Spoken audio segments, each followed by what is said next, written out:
Don Lunabos among the first Don across the bridge from us in Marin County up in wine country. Jonathan Frank is in Galveston, Texas. Ted Ryman from Cape Town, South Africa. Christopher and Jane Gillingham, of course, in Leamington in the UK. Happy Valentine's Day. Pedro Foiling Sailor walking Palm Beach in Sydney. Greg Phillips from Australia's Gold Coast. And many others. Gordon Smith from Denmark. Luca Craig in Auckland, where he's having some bad weather down there. We'll talk about that in a minute. But in the meantime, let's get this show number 592 off the dock. 6, 5, 4, 3, 2, 1.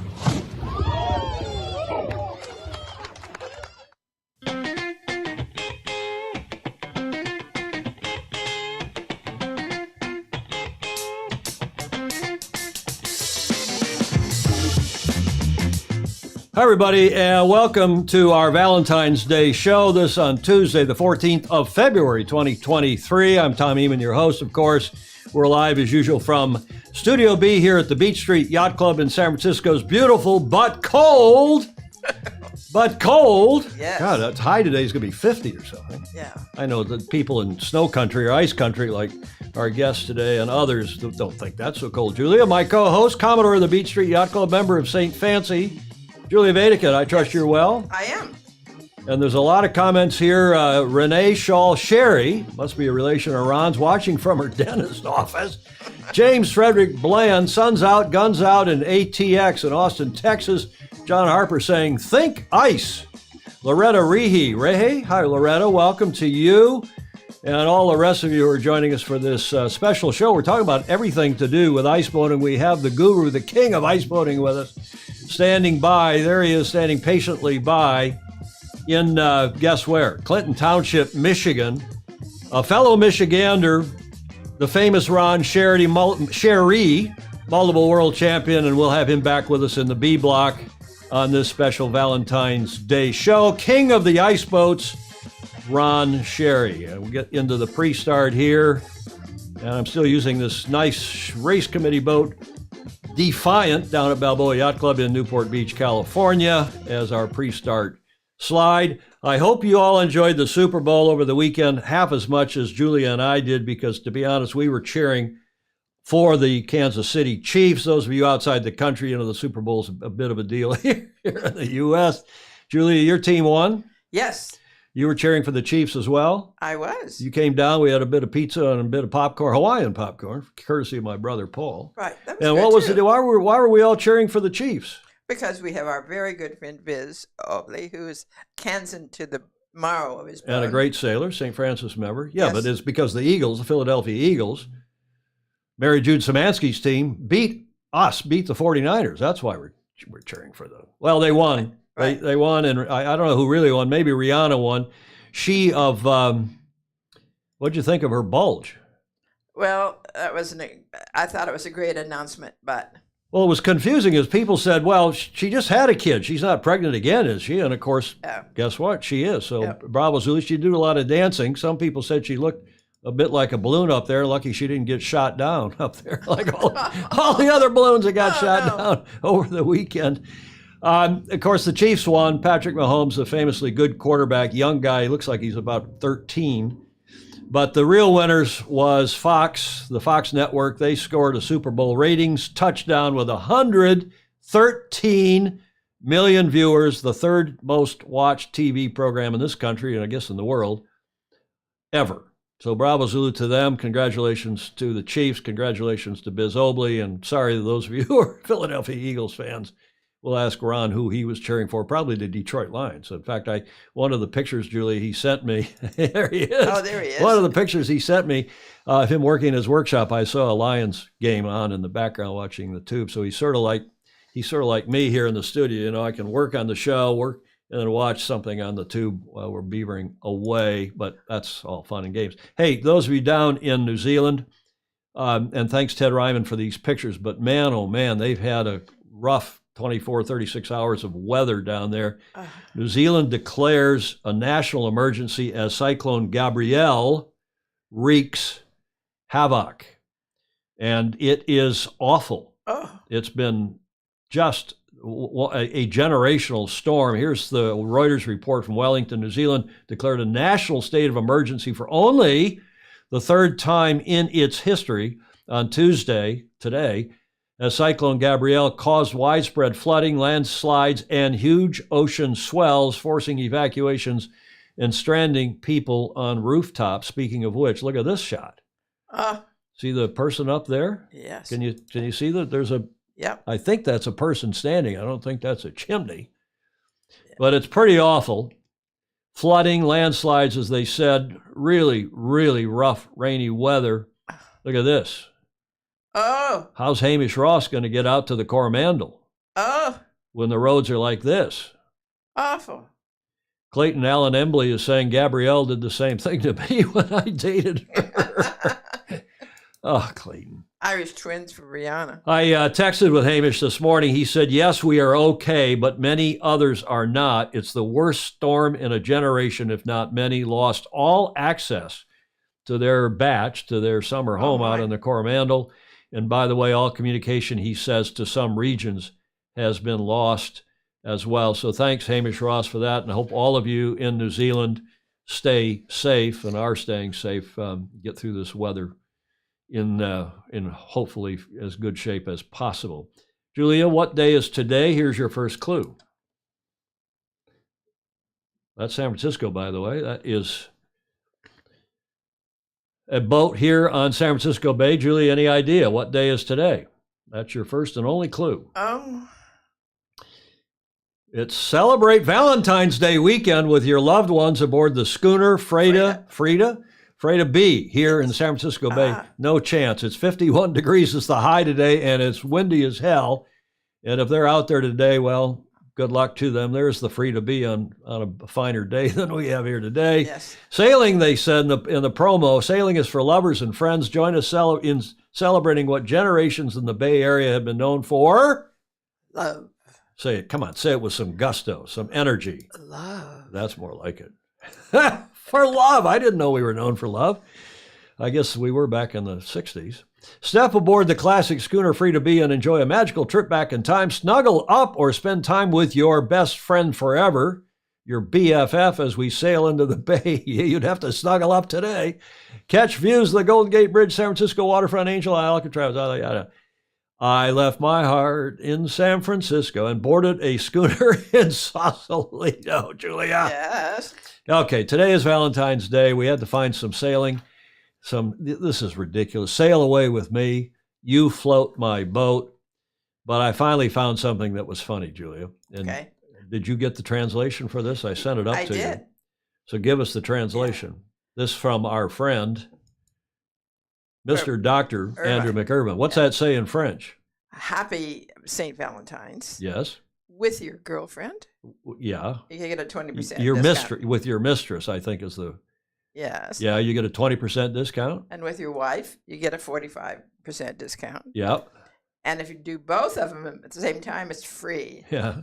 Including including transport to the nearest hospital. free transport to the nearest hospital. Thank you. That from Andrew. Happy Valentine's Day, everybody, and that courtesy of Mr.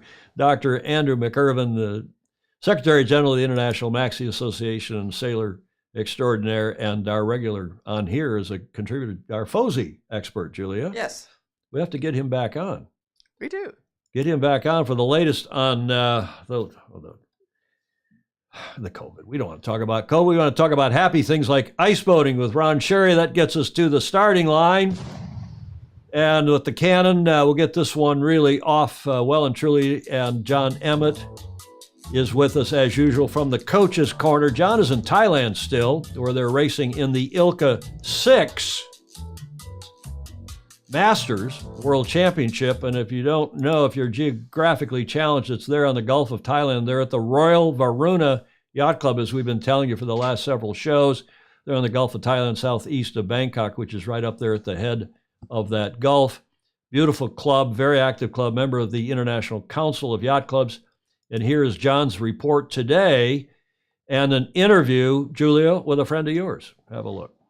So it's a lay day, or I should say reserve day, here at Thailand at the Royal Varuna Yacht Club.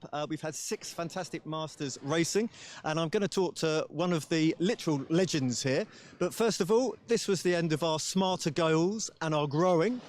And the important thing here is about getting out of your comfort zone.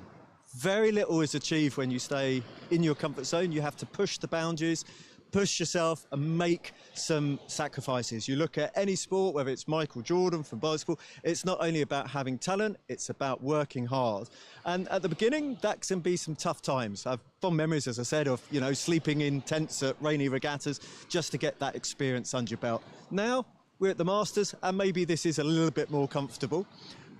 And it's about the social as well. But for those aspirational sailors, I'll say it once more time, the comfort zone is the real enemy of success. And on to the Masters. So thanks very much for joining. We've tried. You're welcome.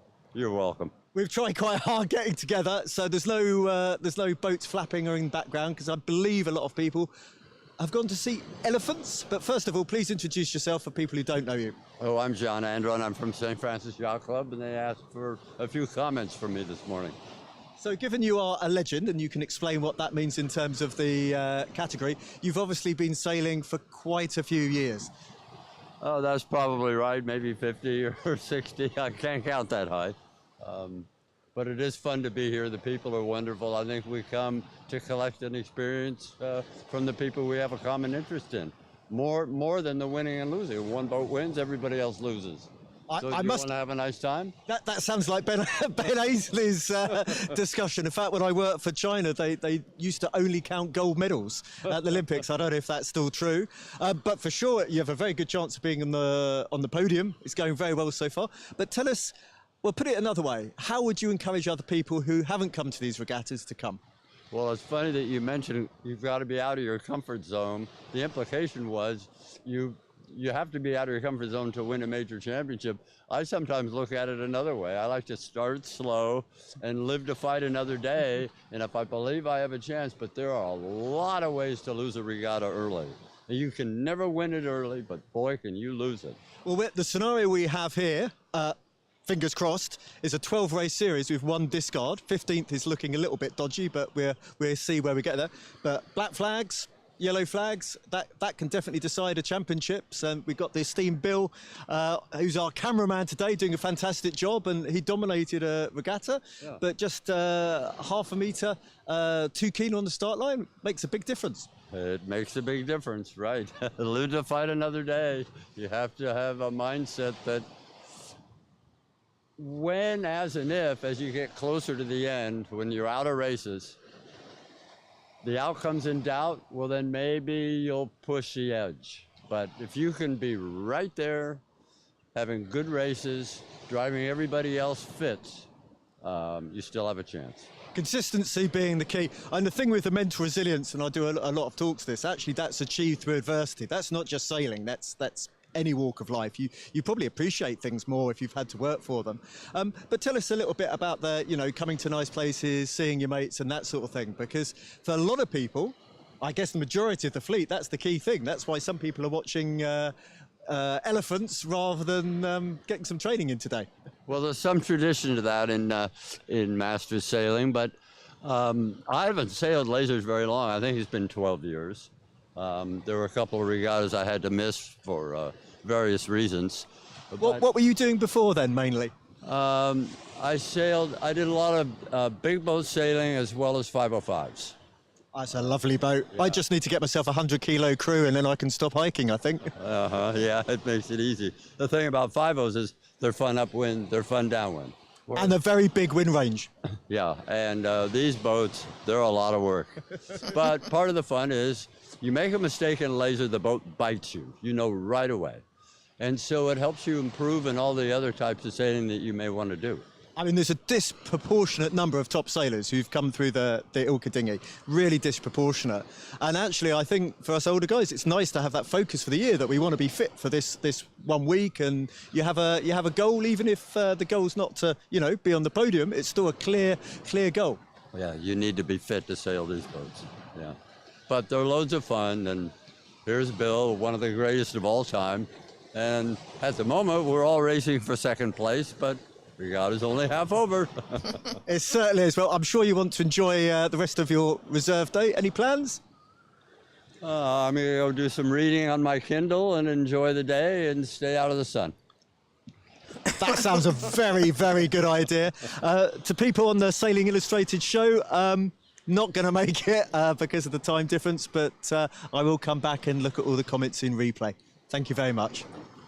Thank you, John Emmett. Thank you, John Andron. That is John, who's a humble, superb sailor, longtime member here, Julia, of St. Francis Yacht Club. Right. We both know him well, see him in the bar every now and then, but he's, as he said, he's a 5-0 sailor and just a terrific guy. It is 04:15 in Bangkok. So John said by text earlier this morning, really early, my morning, late his night, that he wasn't going to make it on the show. He didn't think today. But here's what's really going on in that regatta. It's a superb regatta, over 100 boats, as we told you in the last couple of shows. They're in 5 divisions, 5 fleets: legends, great grandmasters, grandmasters, apprentices, and masters. And the apprentices and masters, both they're sailing together in the same start sequence because they are smaller fleets. And the aforementioned and interviewed John Andron, he said they're all racing for second now. It does look like Bill Symes has a bit of a lead now. John was leading early on, but Bill Symes, who, by the way, was doing the camera. I mean, you talk about camaraderie. John Emmett didn't know if he was really going to get a hold of John Andron or not for that segment. Right. He not only did he get a hold of him, but then he got Bill Symes as the camera guy. So thanks to Bill for that. Yeah. And again, John Emmett is always doing terrific stuff. And this, of course, is our favorite son, the amazingly good sailor and coach and now television personality, John Emmett, who has, as they say in the UK, a picket fence scoreline. Wow, look at that. All first. He is throwing out a first. So he's the real deal, as you all know. And we thank John and John Emmett Sailing. Get to the front of the fleet for that segment. And as Clark Chapin has already done, John will remind us all to please right now like, follow, and share the show, whether you're watching on YouTube, Facebook, or even on my Twitter feed, because we co-stream it to all 3. We have a lot of friends of Ron Sherry's on here. As we get now to the B block for that, we'll go to comments first because we want to welcome everybody. A lot of new names here in the comments list. Greg Phillips, Julia, saying, looking good, Julia. Oh, wow. That's Valentine's red? It is. Did you notice that Emmett had on a nice red shirt as well? I did. And I see Ron Sherry running to his closet. No, I'm kidding, Ron. You don't have to do anything. And the best I could manage, Julia, was a pink shirt. Well, that's the best. I like the pink shirt, but it's not very Valentine. I hope you approve. John Harper, it's 50. I wonder where John is. Hi, John. He says it's 50 here, and Iceboaters are not happy. Tell us where you are, John. Attila Istvan Pataki. Hi from Hungary. Must be another iceboater. Welcome. Probably up there on Lake Balaton, one of the famously good places to sail in the world. There's Ron's wife. That's who Renee Shaw Sherry is. Hi, Ron's wife. Hello, Renee. Welcome to the show. Fritz Mueller down in Miami. Almost cloudless, perfect day. Hardly any wind. What a Super Bowl. Yeah, Alistair Murray. I didn't know Alistair Murray was a Super Bowl fan. Our Posey from Melbourne. Fritz is looking forward to Ron on the show. Ice boating is on his bucket list, speaking as a Florida boy, not to be confused with Florida man. Hello from Cram, John Baldry. Cram. Last I knew, Cram, we'll ask John when we get him on here. We'll ask Ron, rather, when we get him on here. Cram Catamaran Racing Association of Michigan is what I used to know Cram as when I grew up in Michigan. Irish twins for Rihanna. Yeah. Gabrielle did the same thing to me when I dated her. Clayton Allen Embley said, yeah, prayers for the Kiwis. Thanks, Clayton. Paul Homchick, Oracle won the AC on this day. That is true. What year, Paul Homchick?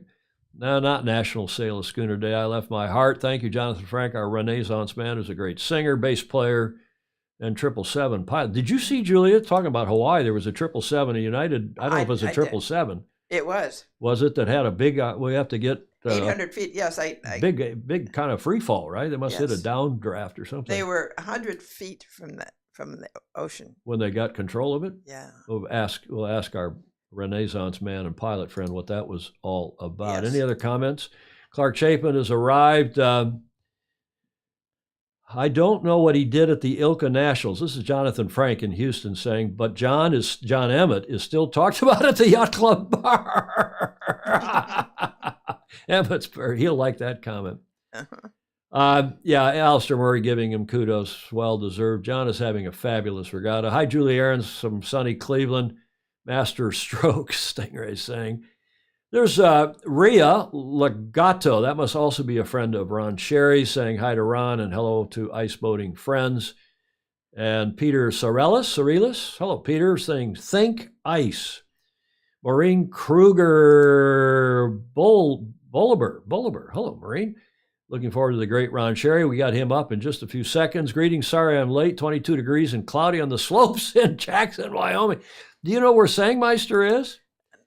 In Colorado. No. John Sangmeister flew to Florida to drive his kid, Peter, and the Finns back, help. Maybe it's not just Peter, but maybe a couple others. Yeah. And he's at Southern Yacht Club this morning. Oh, is he? Oh, good. He sent a picture. I didn't stick it in the show. Okay, we're waiting. Jane's waiting patiently for the great sailor Ron Sherry. And on and on and on. Look at all these. Mike Madge, there's Thunder Bay. You know where Thunder Bay is, Julia? Oh, it's Lake Huron. It's up in Michigan. I was going to say it's Thunder Bay. Maybe that's where they shot the latest balloon down. I don't know. Yeah. And there's some lots of back and forth. John Harper is about 50. It's in Detroit. Several cram sailors have been, okay, so it is Catamaran Racing Association of Michigan, been bitten by the iceboat bug. Fleet is growing here in Michigan. However, the ice is not cooperating much this season. Well, to see how cooperative it is, let's go to Clinton Township, just outside, but it's sort of between Sterling Heights and St. Clair Shores in northwest Detroit. I used to play hockey up in that part of town. Welcome, Ron Sherry, the king of ice boating. Welcome to the show. Yes. Very kind words. Thank you.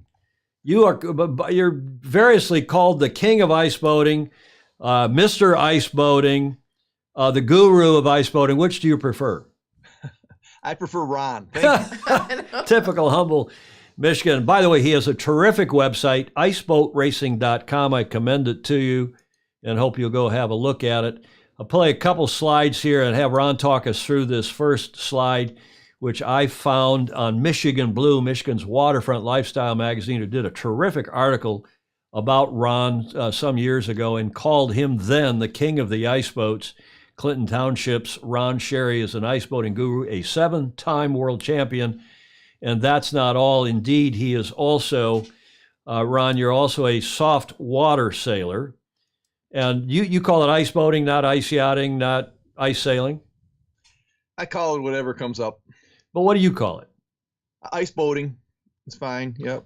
That's what we grew up calling it. And we were, I grew up on a little lake northwest of Ann Arbor. I don't think we ever met before we have hooked up here by Skype to do this show. Have we ever met in person? I'm not sure. Could have been at Bayview Yacht Club or Mackinac or something, You've done, speaking of soft water sailing, you've done something like what? 22? Mackinac races, 72 Mackinac races. 72? Between Port Huron and Chicago. You're too young. That means 30 a year for 20 a year for 30 years, right? Yeah, I was a primary helmsman for Bill Elcott on Equation for 25 years, both sides. And then I started out with T.K. Lowry on the Tomahawk before that, and sailed with Eric Weinsma last year on his new 52. So been doing the big boats a long time. Which do you prefer, soft water sailing or ice boating? It's not even close. There's no competition. Ice boating is way more fun. Julia, have you ever been ice boating? No, and I've wanted to at times in my life, and this isn't one of them. It's not, you're not too young or not too old to go ice boating. We can wheel you out on the ice, lay you down in the fuselage, and away you go. Right, Ron? Push me off. Yeah, there's a good friend of mine, Susie Vercruzzi, whose husband sailed for years, Don Vercruzzi, and she wanted to go for an ice boat ride, so she drove over to my friend Leon LeBeau's house, and I zipped her into a one-piece suit, put a helmet on her, walked her out on the ice and took her for a ride, and she's still talking about it. She just loved it so much. And, the thing was that I talked to her, I told her where we were going to go, where the hazards were, how we were going to sail around, and I explained everything to her. And then when I got her in the boat, I actually asked her if she wanted to go faster, which she said yes. I mean, when I was younger, I used to just like to scare the hell out of people, but I find you get more return customers if you ask them if they want to go faster. Yes, fair enough. Fair enough. First time I went ice boating, good black ice on Portage Lake, and the guys and gals had all gathered in front of our little, the old clubhouse, the wooden clubhouse that we showed on the show some time ago. And Ron, I kid you not, I knew how to sail, and they said, well, it's really easy, lay down and trim in and tack and jibe. Well, I went down to the corner of the lake, bore away. The bloody runner went way up in the air. I let the say it was a DN or an arrow, I can't remember which, let it out, and it still went up in the air. And I must have been 8, 9. I'm not kidding. I've never made this admission before to anybody. I wet my pants. I'm not kidding. But you jibe, you finally figured it out. And of course, it's a parent wind. So you talk about a parent wind sailing. It's a fabulous experience. And I came back, didn't tell anybody I'd wet my pants, but I disappeared quickly. Okay, the king. Stuff freezes, it's a real problem. Say again? I know. That stuff freezes, it's a real problem. Well, it wasn't that cold. It was one of those almost ideal days. It was probably above freezing, but the ice was great and there was no snow on the ice. Fabulous. Well, if you're just joining us, we're delighted to have Ron Sherry, the king of the ice boats, a fellow Michigander with a 7-time world champion. And by way of introduction, I'm now going to play a video from a Michigan outlet that this was actually appeared on Channel 56 in Detroit, which I remember growing up there. But watch, it's about a 10-minute video, but it's a great introduction to Ron, to ice boating, and indeed to all the soft water sailing he has done. Enjoy. You've seen people sailing on the lakes in the summertime, but have you ever seen anyone ice boating in the winter? The sport has deep roots in the Great Lakes region, and not long ago, I got a chance to try it. I've been sailing on the Great Lakes my whole life, but there's one kind of sailing I've never done. It's called ice boating, and instead of sailing through the water, you race across the ice on blades. The mechanics are basically the same, but it looks fast and fun. Ron Sherry is the most accomplished ice boat racer in the world, and he calls the Great Lakes home. He's won every title and earned every accolade. At last count, he was the 5-time world champion in his class, 14-time North American champion, and 8-time Ice Boat World Champion title holder.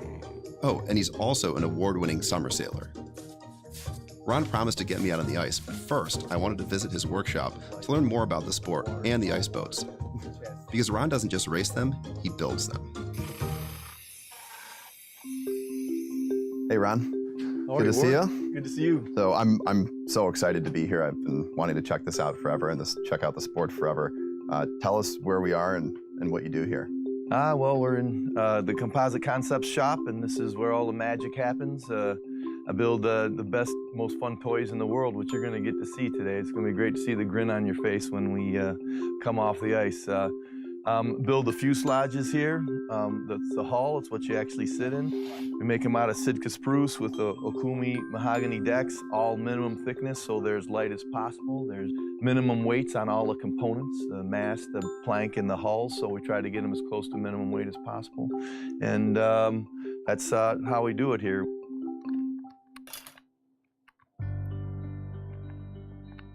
I noticed, rather than calling it a hull, you call it a fuselage.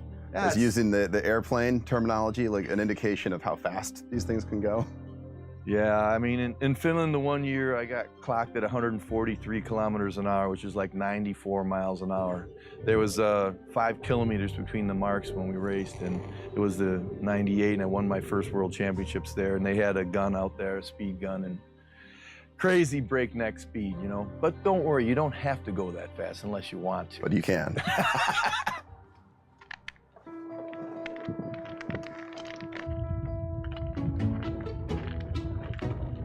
Ron races a class of boats called the DN class.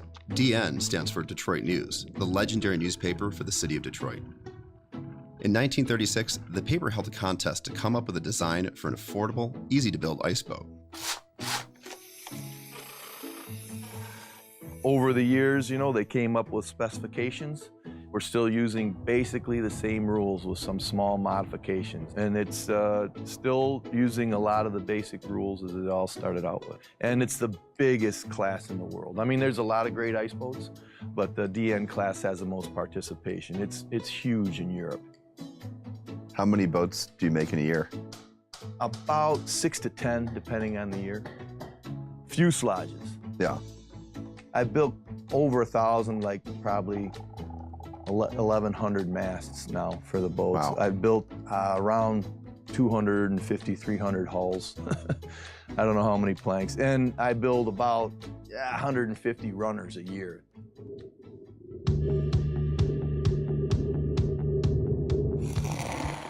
A passion for ice boating runs in the family. Ron's dad was a 3-time world champion in a class of boats called Renegades. Ron won his first ice boat race when he was 9, so Ron got all 3 of his kids racing when they were very young. His son Griffin has ranked as high as 5th in the world. And the sport has taken Ron to beautiful frozen locations all over the world.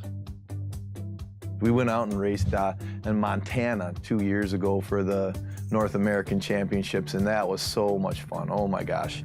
And I've been to Siberia and raced on Lake Baikal. Lake Baikal is a 5,600 foot deep freshwater lake. DN ice boats have to meet certain standards in size and weight. These boats are minimum length because of trying to make the boat as light as possible.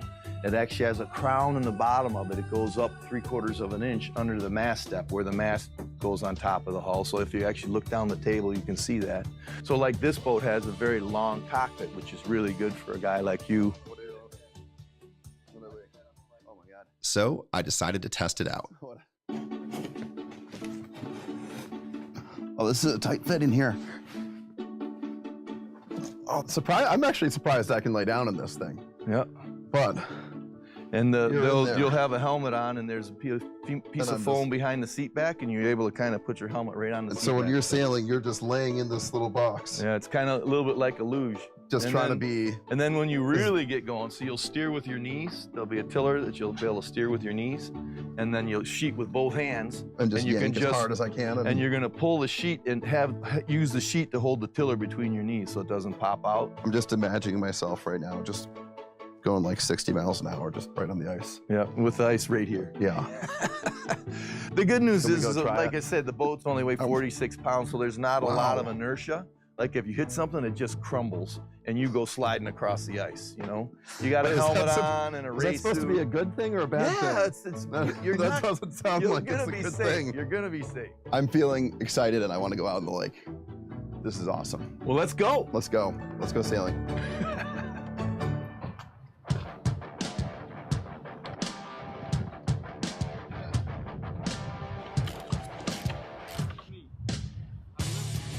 Finding the best ice for racing is always a challenge. The surface needs to be relatively smooth and without a lot of snow. On this day, the best conditions were on Walled Lake in suburban Detroit, where a group of racers had been coming to practice for U.S. Nationals. Last weekend, we had people from Boston, North Carolina, Wisconsin, Traverse City, down in Indiana, Ohio. I mean, everybody came to Walled Lake because it was great conditions. We had 30 boats out on Friday and 50 boats out on Saturday. And it was a lot of the very best of the best of the U.S. were out there. It was fantastic. Going. We're almost there. We're gonna get him going here quick. We're almost there. Unloading the gear and putting the boat together is tough with frozen fingers. Once it was all together, Ron had some last-minute instructions. So when you go to start, you see you pull the tiller back, and when you twist it, it kind of stays. Okay. If you leave it straight forward, now when you run off, it's going to go like that, and you're going to Put a little a torque little on twist, right? Trim the sheet into where you want it. I put the tiller like this. I put the sheet over the tiller. That way, if the wind shifts, you get a big lift, and it starts to try to hike, you can just lift up your thumb. Okay. And the sail goes out. Okay. And you hold it like this. Push off. Outside foot on. Slide with the inside foot. And the sheet on.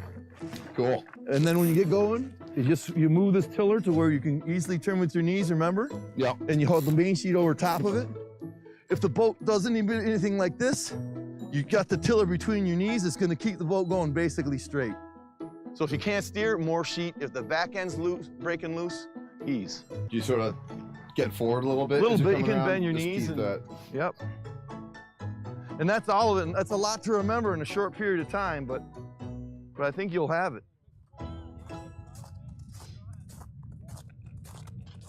So it seems Ron thought I was ready, but there's only one way to find out. After some practice, I started to get the hang of it. Oh wow, every part of my body feels so weird right now. That was like the most fun thing I've ever done. I've been sailing my whole life since I was born. I don't know why anyone sails in normal water. This is the most fun sailing on earth. It is so amazing. You're going so fast. There's just the sound. It's odd because it's really loud, but it's almost like dead quiet at the same time. It's really cool. Yeah, I think I won by a little bit. Yeah, I kind of realized that midway through. And I'm like, we're ripping. That was so awesome. Oh man, I'm gonna buy one of these. These are awesome. Like legitimately. Once I got started, I was blown away with how quickly the boat took off, and surprised with how much it was like the sailing I'd grown up doing. And actually, maybe even a little better. Like I just got going so fast at one point, I like freaked out. I was like, oh my God, let go of everything. Like, that was awesome. Yeah, thank you so much. This is just amazing. So cool. You have to understand that ice boating is inherently dangerous.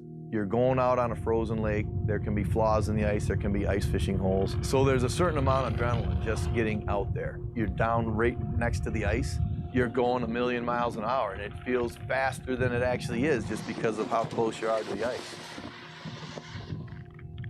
So it was one more race. This time, it was just me and the master. On your mark, get set, go!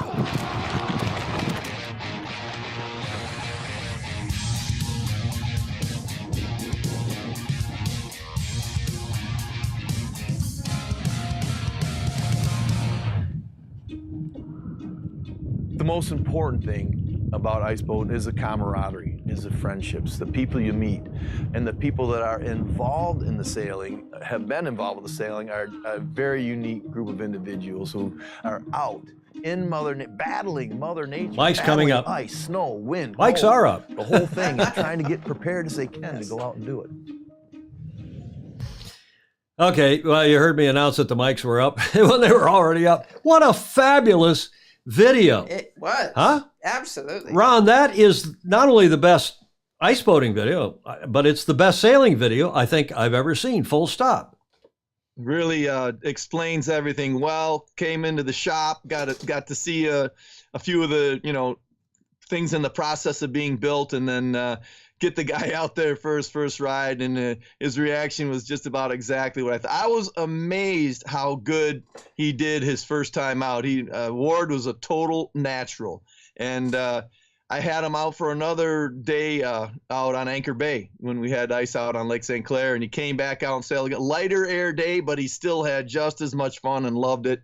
I'm really surprised he hasn't bought a boat. I thought that he said he was going to, didn't he? Yeah. Yeah, he sure did. And I had some opportunities for him, and he just didn't quite step up to the plate. What's his last name? It's Ward what?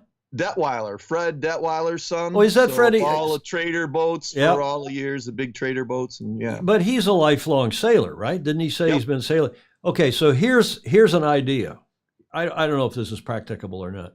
Here's what I think we should do. We should get that guy and that channel, that whoever that was. That was a fabulously well done video. Mm-hmm. As I said, I think it's Lakes Now. Yep, Great Lakes Now is the name of the show. I think if we can get them to do a soft water sailing video, same thing. I've sailed, but I've never really been, and get you or somebody like you, a combination to go take them out on something. Doesn't have to, a Cal 20 or probably not a Thistle or a small big boat, a J24 or something, and go through that whole thing. It's fabulous and it's fun, and I just thought it was wonderful. Yes, absolutely. Yeah, I really liked the show. It was a lot, and we just happened to have fantastic conditions 40 minutes from my house on Walled Lake, and there's a great bar restaurant right there, the Tiki Bar that we go into. As a matter of fact, last weekend we were out there and sailed there again, and just had a great time, really great time. Nice debrief in the Tiki Bar afterwards, which is always fun. So we had a great time. Look at all these comments rolling in, Julia. Ron Sherry, the master of keeping the fun pedal pressed. Yeah.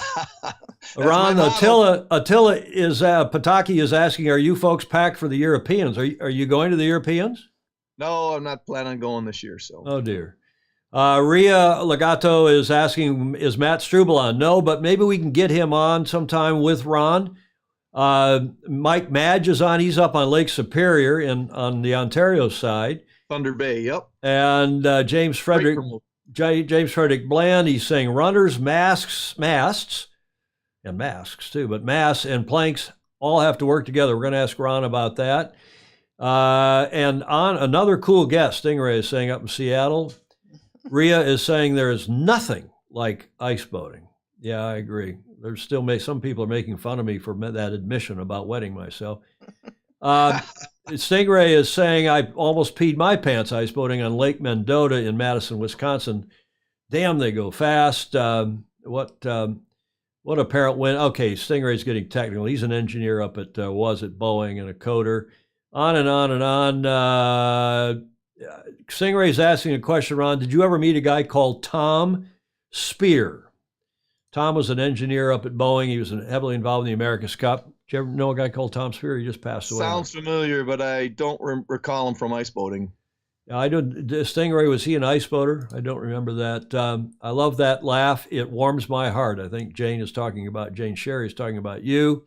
My sister, yeah. Oh, your sister. Yeah, we've got your photo of your three sisters here in a sec. And Loretta Ree is my sister as well. It's Loretta Sherry Ree.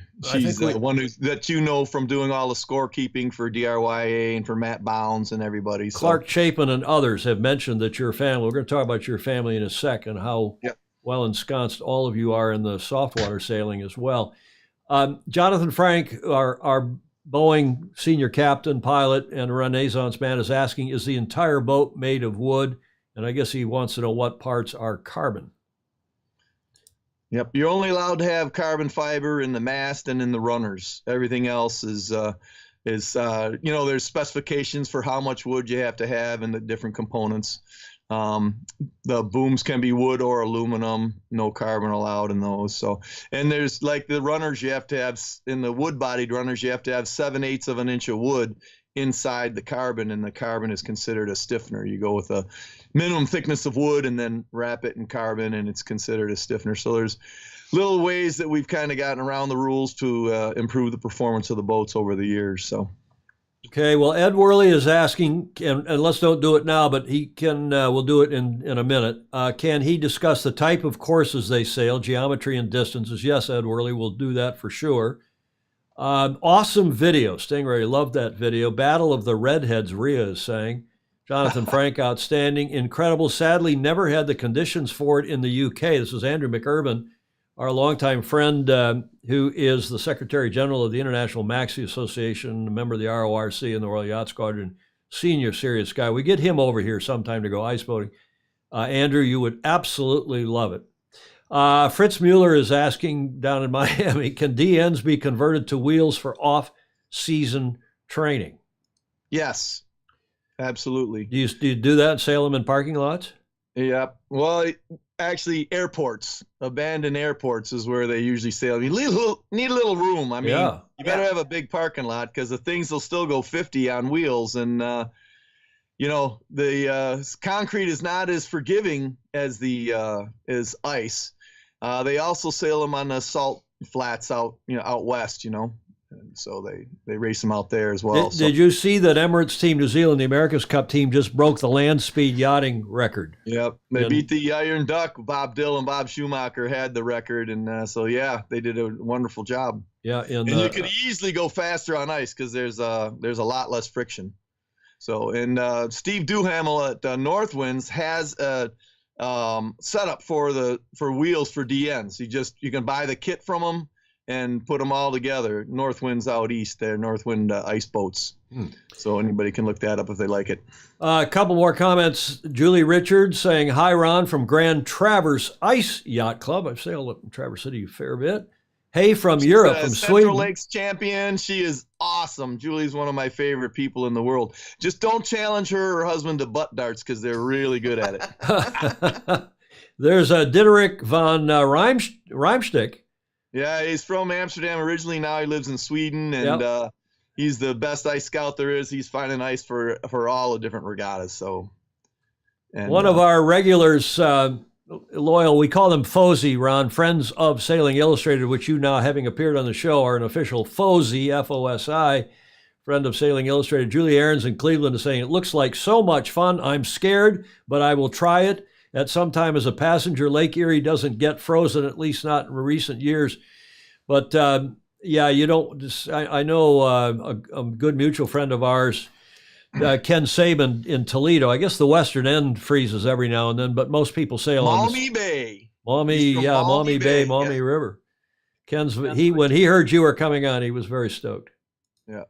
Where do you purchase? Edward Foley is asking, where do you purchase the wood for DN making? Sitka spruce I get from Fred Tebb and Sons in Washington State. You can buy great spruce from them. And then I get my hard rock maple for the runners and the ash from Armstrong Millworks in Highland, Michigan. Highland, Michigan. Yep. Where 23 and M59 come together. Now, Attila's calling you Ronski. Is that your European or your Polish nickname or your Hungarian nickname? If you get the ski on the end of your name, that means you are highly respected, and I'm very proud of that. I won a European Championships in Poland. Do you know how hard that is? How to ever win in Europe? I mean, it's incredible that I was able to pull that off. So, especially against Karol Jablonski, who's. Yeah, Carol and I battled for many, many years. He and I were first and second, and I don't know how many worlds in a row. I mean, we were always, and we're great friends, great respect for one another, and wonderful guy. Now don't drink vodka with him. Now here's another. Drinking vodka, you can send the tequila his way. That can slow him down, but man, he'll put you under the table with vodka any day of the week. Well, all the Slavics like the vodka. We drink tequila here now. It's the lowest glycemic drink. There you go. Except I'm taking February off. I always take a dry February and not dry October, sober October, or dry January. You know why February, of course. Well, because you got St. Patty's Day coming in March, so you got to be ready for that. Well, but you got Valentine's Day today, and most people like to go out and have a glass of champagne. But no, February is the shortest month. So if you're going to do it. Oh, I see. Good point. Good point. Ken Saban saying, "Hey, Ron Sherry, just saying." Speaking of the aforementioned, I am just leaving the job site in Port Clinton, Ohio, over there by Julie Aarons, or midway between Julie and the western end of the lake. Great hearing the stories. Katie Pettibone, a longtime friend of mine and super sailor here in Sacramento now, a member of St. Francis. Ron is extraordinary, total rock star. By the way, Julia, we're going to have Katie and Ratty on. Oh, finally. Oh, finally, good. Because he's back here in California now, and the two of them are going to gather around their computer, and we'll get them on to tell us what happened. Katie sailed with us on Equation, and so did her sister Debbie. And then Katie also, I sponsored her when they had the Girls America's Cup team. I sent resumes for her and her sister to Stu Argo, who I raced with the course on Equation and everything, to get them onto when the girls went for the America's Cup with Bill Koch, along with Dawn Riley, all very, very, very good friends of mine. So 1995. Linda Lindquist, all super good friends of mine. Well, Dawn Riley's a Michigander, a Detroit girl, and Jody Shields, our Fosie in Australia, is saying, "What a ridiculous sport. You can't drink beer while doing it. Can't believe anyone sails without." Well, there's some regattas where they use a keg as a rounding mark. You just got to make sure you don't hit it. James Frederick Bland, there's a lot. I'm not even going to read all these comments. John Deemer's a new name for me. Rocket Ronnie, the master of speed. Ask Ron how he describes the fun of ice boating. How do you describe the fun of ice boating, Ron? I say it's am I allowed to say this? I don't know. Julia might wag her finger at you, but go ahead. It's the most fun you can have with your clothes on, and it's the second best way to make a girl scream. Julie, is that clean? Yes, it sounds clean. That to doesn't me. deserve that's just a good Valentine's Day joke, I think. Yes. You didn't have to bleep me out on that one? Okay. Oh, No, for sure not. For sure not. Tom Spear was a designer legend on the Salt Lake, an aerodynamics pro who also designed the BOR 90's wing, helped design it. That's true, and he did die a couple of years ago. Yeah, there's oh man, other comments. Stu Argo, Ria saying, "Yep, lots of comments rolling in here." But let's carry on because this is a family affair for Ron, and lots of hearts and thumbs up. Brilliant line. Stingray is saying, "Airgasmic." Alan Law. Let's talk about your family because it's been a family affair. Not only your sisters, with whom we'll get in a moment, but this is really Detroit sailing royalty in many respects. This is your late great father, Lorne, on the left, as I understand it. I don't remember meeting him. Ron in earlier days, and then your Griffin at age what, 9? And how old? Age 9, yep. How old is Griffin now? 25. Yep. And Ted Everingham there. Ted wanted to get, Griffin had just won the first Ice Opti North American Championship. So, and it was kind of a crazy story because his older brother and sister tied for second, 1 point behind him, and they were a little frustrated with that whole thing. But the regatta ended up being super light air, and he did really well. When the breeze was up, my son Trevor was lapping everybody. Anyway, Ted wanted to get 3 generations of ice boaters on, and I can't possibly ever thank Ted enough for how comfortable he made my dad. It's like how you and I did prep work before we did the show. Well, we sat down with Ted, and he made my dad feel comfortable. My dad told stories I hadn't heard before, and my dad is ice boated forever. He started ice boating on Prince Edward Island in a boat he made himself, and then when he got to Detroit after the World War II and they lost everything in Prince Edward Island, he ended up moving to Detroit to get work, and then took up real serious ice boating, raced skeeters for a long time, had several of those boats, and then settled on the gentleman's boat, which is what he called the Renegade, Elmer Millenback's design, another Detroiter. And he won 3 world championships in the Renegade class. I won 1 world championship in the Renegade class, sailing against my dad in 1997, one of my favorite moments. We had our boats painted the same colors, and we would go out in between races and tune each other's boats, see what's working, and they're a little different to tune than a DN, so there's a couple tricks that you got to know, and we figured it out with the help of my dad and Buddy Melgus, and anyway, lots of stories I can go on and on. But it was a great show, lots of pictures and videos that they did from all of our racing, and man, we should get that one out too so you can see it. And Ted always said that was one of his very favorite shows he ever did. So, Ted, speaking of Ted, before we leave this slide, Ted Everingham here on the right is Mr. Sailing. I mean, Lynn Stedman back in the day was Mr. Sailing in Detroit, was the last president of Nehru, first president of USYRU. Ted Everingham, whom I've known from, I guess, Bayview and Crescent, I'm not sure what other clubs, fabulous guy, and just won one of the most prestigious trophies in this country, given out now by U.S. Sailing, called the Harmon Hawkins Award, emblematic of contributions over the many years to race management, umpiring, judging, and so on. So bravo salute to Ted for that. And it sounds like he also used to run this is a television show? Yep. It was called Great Lakes Log. And, would it air on the internet? Does it? Channel, I think it was channel 56 again. Is it? Yep. Okay, comments still rolling in. Jody Shields that says he's worked it out. Okay, you put a Cameo pack you can drink while you're sailing. Doesn't sound very safe, Jody. Also, I don't think that you really need all your senses to be really sharp when you're racing an ice boat. There isn't time to be not having all of your senses naturally working. I mean, one of the biggest problems that the thing is that when you're racing an ice boat, things happen so fast that you don't have time to think, I got to ease. It's got to already be happening.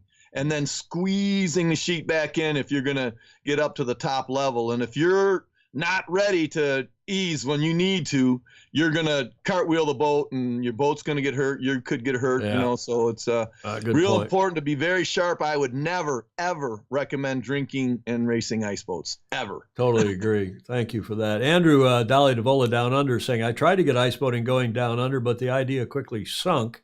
I don't know what that means for. Well, we've had several Australians race in the Worlds. We had one, I think, this year. We had an Australian racing in the Worlds this year. So there's been several people from different countries who have jumped in for some regattas. So. Stingray up in Seattle is asking, is there such a thing as RC, as radio controlled ice boating? Yeah. What's that like? Me and my son have Renegades, scale models of the Renegades that were made by Dean DeRusha. And we have those, and they're wonderful. And they have wheels and skates for them, so you can practice in the parking lot and go out and have them on the ice. I could have my son go and bring one out here so I can show it to you. The box is in the furnace room. That'd be great to see that. Let's we're going to come back to your shop and get a bit of a tour here toward the end of this segment. But tell us about your sister act, because Clark Chapin and others have been telling me about the contributions they make to not only ice boating, but also to saltwater sailing. Your Sibs, your sisters Jane, Loretta, and Deb. Yep, that was when they used to run all the races, and they would run and were officers of the class. My sister Jane and I were secretary of the internationals. Debbie was, on the Central Lakes and all.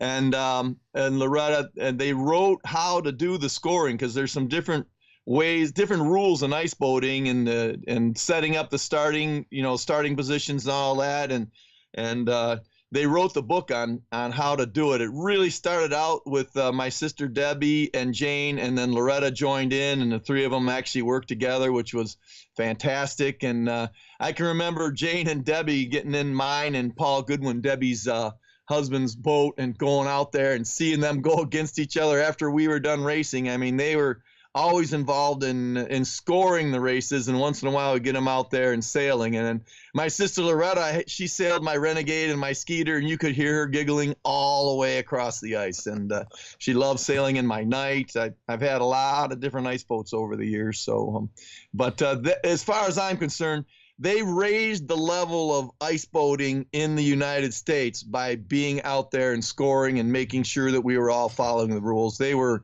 just unbelievably fantastic in the whole world of ice boating. Can't even tell you. So fantastic. Well, I hope they're all watching. If not, watching in replay, and bravo Zulu to them. As we said, Ron is a multiple world champion in the DN class. He's also a softwater sailor of considerable repute, big boats, small boats. I guess by now you're a double old goat in the Mackinac races, right? You've sailed. If you do 25 of each, you become a double old goat, and I've got 72 races in now, Mackinac races. Bound to make it to triple goat. You going this year? Well, they got the Grand Ram as the next stage, and that's if you do 50 of either, you become a Grand Ram for Chicago or Port Huron. And you're 60 now, so you've got 13 to go? 23. Yeah. How many have you done? 72, basically like 35 and 37. Oh, so you've only got 14, 15 to go on one or the other. I've done a few more Port Hurons than Chicago's. Okay, well, let's go to let's go back to ice boating. And you had this tragic accident in talking about Renegades, what you call the bubble boats. Tell us these boats were not involved in the accident, but tell us first of all about these cool boats. Okay. Those are A Skeeters, and you can see they have a cowling that closes over the front of the boat. The skipper's in the front of the boat. He can't even see the sail. He's totally sailing by feel, and they're super aerodynamic, super efficient. The thing is, if they're very fast, I'm sure they can go 120 miles an hour without any issue whatsoever, but they're not made for going fast. They're made to be super efficient going around an ice boat race course, which is upwind and downwind. So, you know, if the boat was heavier, you could put it more on a reach and get a higher speed. But these things point really high upwind and sail almost straight downwind. And you can see they're around the weather mark and heading downwind in this picture. And you can see the mainsail is still trimmed all the way in because they're going 7 times, 8 times, 9 times the speed of the wind by using the apparent wind. It's kind of like when you hold your hand out the window going down the freeway and you can feel all that wind on your car, on your hand. Well, the combination of the boat making wind by moving forward and the true wind direction is called apparent wind. And that's what the boats end up sailing on. So, and that's why they go so fast downwind, because they're bringing that apparent wind all the way forward, and they're sheeted in just like they're going against the wind downwind, and they just rip. And they're super, super efficient. The blue boat with the stars is John Dennis, and the green boat is Jay Yezu, and they just took first and second in their class world championships, which is the ISA, as you know, the International Skeeter Association. They had 12 or 14 boats out there. Steve Orlebeck was out there. He had Peter Harkin's old skeeter that was actually built by Bill Madsen called Honey Bucket, and he's out there racing. They have a really good group of guys racing the boats, and so they're having a lot of fun.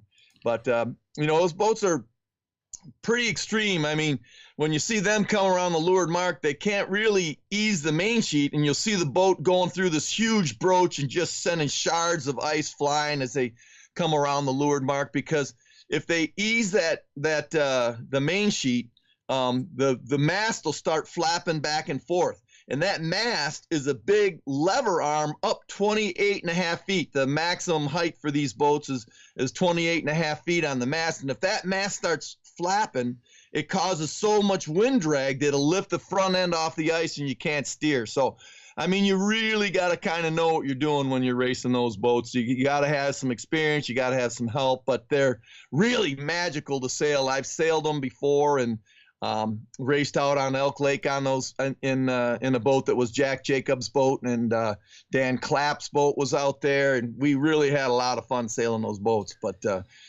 super cool. There's no way America's Cup boat, no matter how, they could never beat these boats around a race course. No chance. They're so fast. Well, less friction, right?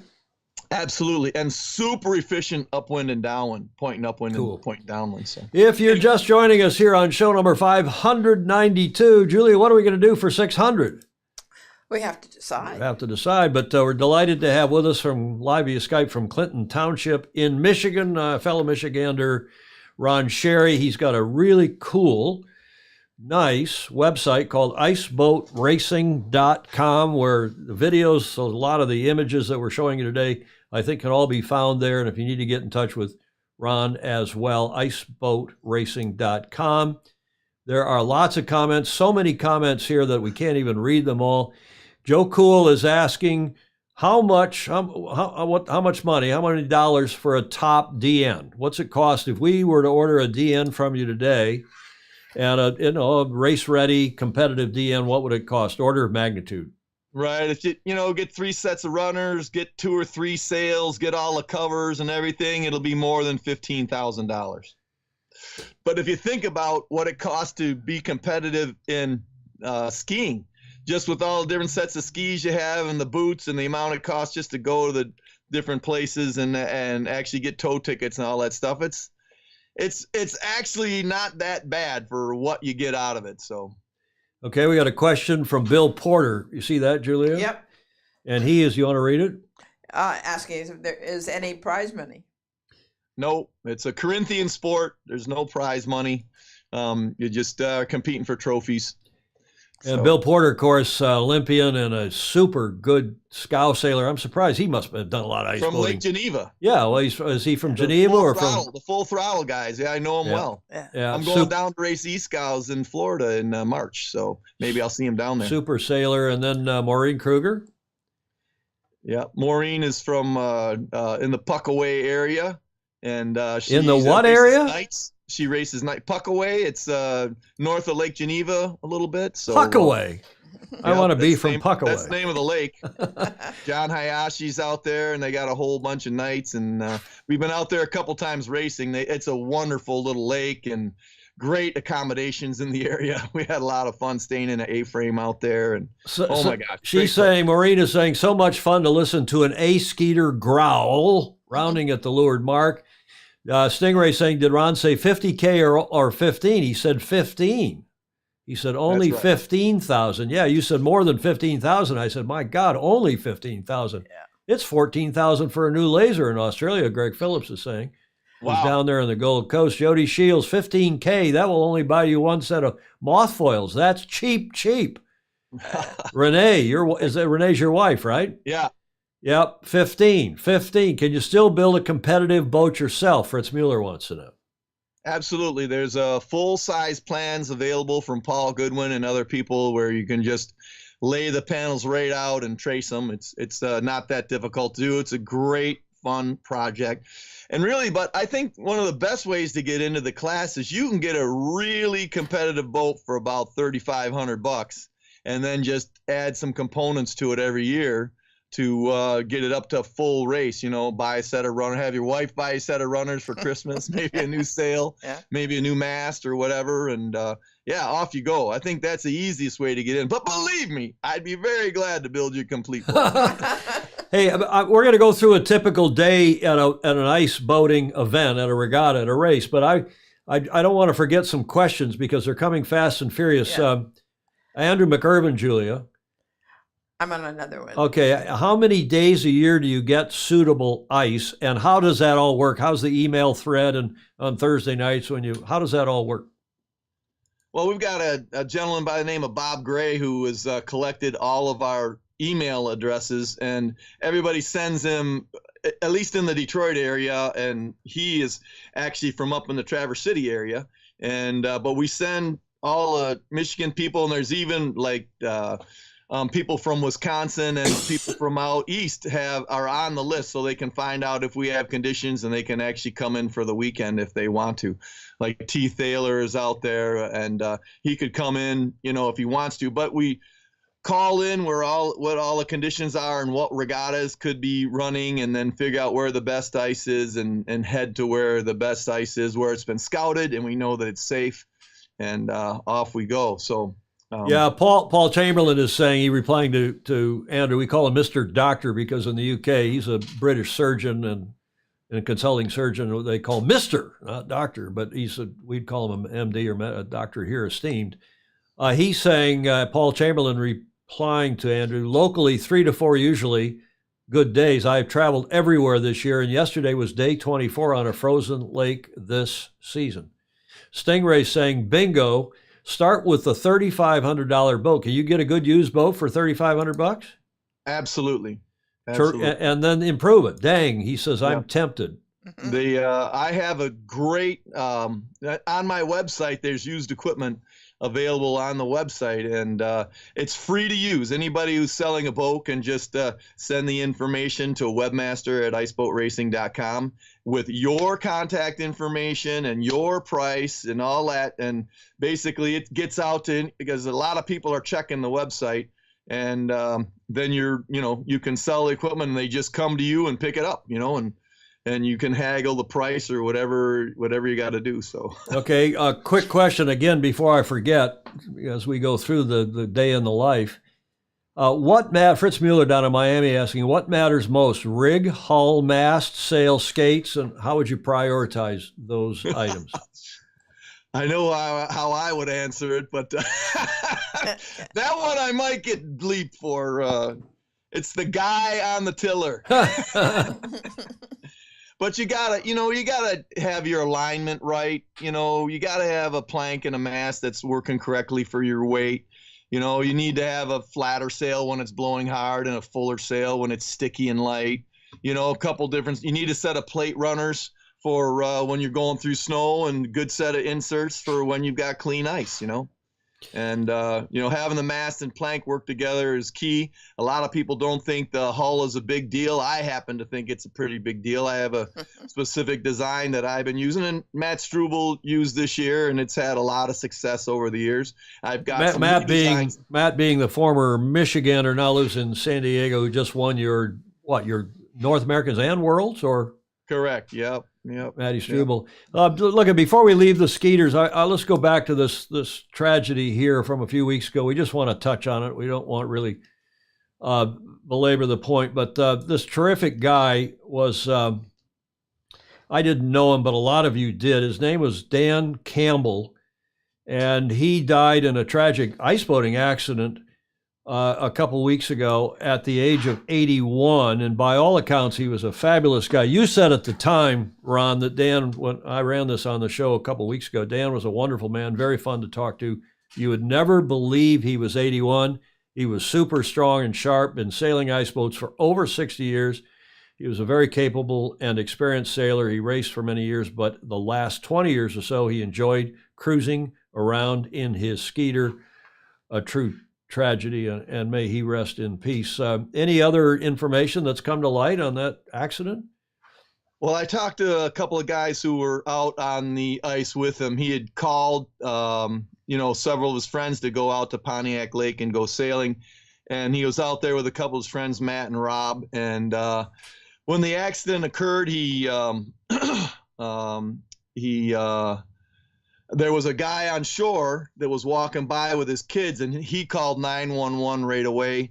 And then his friend Matt went right over to the boat right away and started working on. Matt happens to be a police officer who's completely trained in CPR and all that kind of stuff. So everything was done immediately for him, and he never regained consciousness in any of it. And after the authorities picked up the boat, they helped him put the boat on the trailer and take it away. They went back and followed Dan's tracks, and there were no obstacles, no cracks, no holes, no anything like that. Now, I had two friends who've been sailing on Pontiac Lake this year that had just these really incredible puffs with wind shifts in them come through, and that they had a bit of trouble controlling their boats too. And the one thing Dan loved to do was ride these tall hikes around on his Skeeter. And it's a big boat. I mean, it's 27 feet long, and,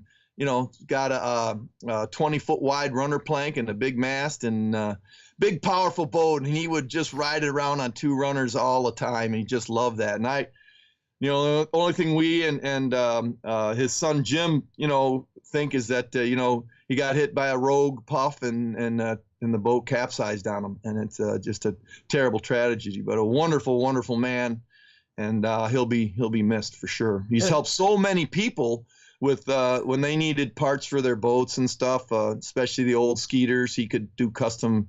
He was a machinist for Ford, and just fantastic guy. A scow sailor, E scow sailor. Was up on Torch Lake quite a bit, and wonderful man. Yeah, I heard from friends after the show a couple of weeks ago saying he was here he is. I think he's in the blue shirt right in the middle of this A scow. That's correct. And did a lot of soft water sailing as well, big boats and scows. And by all accounts, a terrific guy. He will be missed, and a real tragedy. And Ron, thank you for giving us the update on all of that. Let's go back to the slides. This is the night. I was going to move this in the order, but you were talking about this race officer who is apparently some special guy. We're going to talk about now the day in the life of really an ice boat regatta. This is your esteemed race officer. His name is Pat Heppert. He was our PRO, principal race officer, and I've never seen a guy have so much energy and work so hard. He's always the first guy to the ice, always had the course set up early before we even got there, and then would come in and host the skippers meetings. And that picture, that first picture you're showing, this was 9 o'clock at night. A couple guys had run into the marks, and they makeshift repaired them out on the ice, and he had all the tools in the back of his truck and was making repairs on the mark so they could stand up proper for the rest of the races. This guy is just unbelievable. And he included all of the sailors. He wanted their opinions for how things were going and what we thought he ought to do next. And he didn't just walk over to you to find out what, he wanted. He ran over and asked you and then ran back and changed the starting line and the courses all the time. Matter of fact, the one morning he went out and set the whole race course, the starting line, the leeward mark, the darling marks, and then up set the weather mark and the weather mark, darling mark. And when he was coming back down, he's like, what the heck is that there? And a fisherman set his holes 10 feet from the leeward mark. So he had to move the whole course before and still did that and still made it in time for the skipper's meeting. I mean, this guy is just way above and beyond, just a fantastic individual. He has a sea skeeter that he races called Drifter. Just an amazing man. Is he from Wisconsin or Minnesota or? Yes. Yep. And he was your PRO at the North Americans and I guess at the Worlds this year, right? Both? Yes, correct. And the Western Regionals, and he was there setting course for the Western Challenge too. I mean, he's been around all year, and he's just amazing. Just an amazing guy. Just loves ice boating. At least as much as I do. He sounds a bit like the Matt Bounds or the Clark Chapin of, as we like to think of them as softwater sailor PROs, but I guess it's like a lot of regattas. It starts out with the skipper's meeting, although everybody is pretty well dressed up for the skipper's meeting here for warmth. Yeah, that's Pat Heppert with the megaphone, and Joe Norton next to him was the assistant of the race committee. And, of course, Deb Whitehorse was out there. She was the head scorekeeper. And then Ann Fuller was taking the scores and putting them onto the internet. And so we would, Deb would take a picture of the results and send them to her, and then we'd get a text that would let us know what our starting positions were for the next race and all those kinds of things. So, but Pat would go out, carefully check the course. If there was any hazards or anything like that, he'd let everybody know at the skipper's meeting. He'd let people speak up if they saw something out there and all that, everything like that, just to try to keep everything as safe as possible, keep everybody on the same page so they know what's coming next, This is out at the lake now before you go racing, early in the morning. It looks like there's snow and everything. And this is a nice panoramic shot. So you go out to the lake. You get guys are standing around chitting and chatting a little bit. What are you waiting for? Are you waiting for wind or waiting for the race committee or just relaxing? Yeah, well, I think on this particular morning, you can see with the snow out there, right, that kind of left where you got it there, it was really hard to see. So they're waiting for the snow. There was just kind of a squall came through, so we postponed an hour to let the snow stop and let the visibility clear up. He had the course set up out there already, but you couldn't see the marks. So if you can't see between the two marks, they won't race. So, there's always safety concerns. So people are just kind of hanging around and talking, and whole Canadian team was getting together there. And super fun. Now, as part of that panorama, I got a look at this. I zoomed in on it and then found a picture that you sent, an end of the day picture of this, what most of us would call a race committee, boat. Yep. That actually is in the morning. That is during the day, right? That's towards the end of the day. It's called a John boat, and he has a mast on it that's easily removed, and it had the gold, silver, and bronze fleet flags on, so you knew who was supposed to go to the starting line. And then he could also put the red flag up, which would mean that he's changing the starting line, and he wants everybody to stay out of the way of the race committee while they're changing the course. And then they also have a black flag, which they can put up if something has happened where they want the race to stop. So, yep. And they also have all the medical equipment on there. They got a backboard. They got an AED. They got a first aid kit. They have everything they need in case anything happens. So everything that they can possibly think of to be prepared. See, Julia, you and I could do that. Yep. They got an AED there. So if our hearts stopped, it could shock us back to life, right? Good idea, yeah. Okay, so let's talk about this is the race committee boat, obviously at the end of the day, but that's how you start the races. These are the boats, as I understand it, lined up on the starting line. Tell us what the race course is, what the start procedure is, etc. Okay, so when you first get for an ice boat regatta, like with the Worlds and North Americans, they have a ranking list, okay? And the ranking list is consists of the last two Worlds, North Americans, and European championships. So whatever your best finish is in any one of those 6 regattas, that's what your ranking is for the year. And so then what they do is they split the fleets. Like for the Worlds, we had a gold, silver, and bronze fleet. And all the unranked sailors end up in the bronze fleet. And then there's the silver fleet, and then there's the gold fleet, which has the highest ranked. I think if you had to be ranked like 14th, somewhere in that area or above, and you would be in the gold fleet. So then what they do is they draw for starting positions for the first race, okay? And the first race is the bronze mini qualifier, okay? And so they have starting positions for all the non-ranked sailors. And the top 12 boats in that bronze mini qualifier move up to silver. And 13, 14, 15 are first, second, and third for the first bronze fleet race. And then they have a silver mini qualifier, same thing, where they've drawn for the positions and they have the 12 spots marked off in the silver fleet for the ones who moved up from bronze.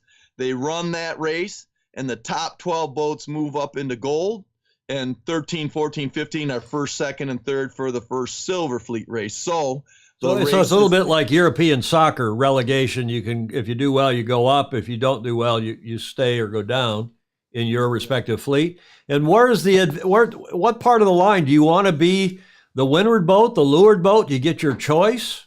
So no, you draw for positions for the first start, and then how you finish your race is where you start in the next race. So the odd numbers start on port tack from the center of the line out. So 1, 3, 5, 7, 9 is on port tack from the center of the line going towards the right side on port tack. And then the even numbers 2, 4, 6, 8 are on the left side of the line as you're looking up towards the weather mark from the center of the starting position, which is to leeward of the leeward mark, right? And then but if the wind shifts, it can, make one end of the line or the other end of the line more favored. I mean, when you get a chance to get the lower finishes and you can start towards the middle, if there ends up being one side or the other that's favored, you can kind of get over there quicker because there isn't as many boats in your way for tacking to get over to the other side of the race course. And what's the race course? The race course is typically a mile between the marks, as much a straight windward leeward race course as possible.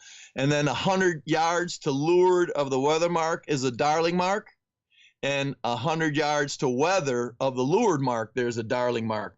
So, and you can't sail between those marks, and you got to take both marks to port, whether you're going upwind or downwind.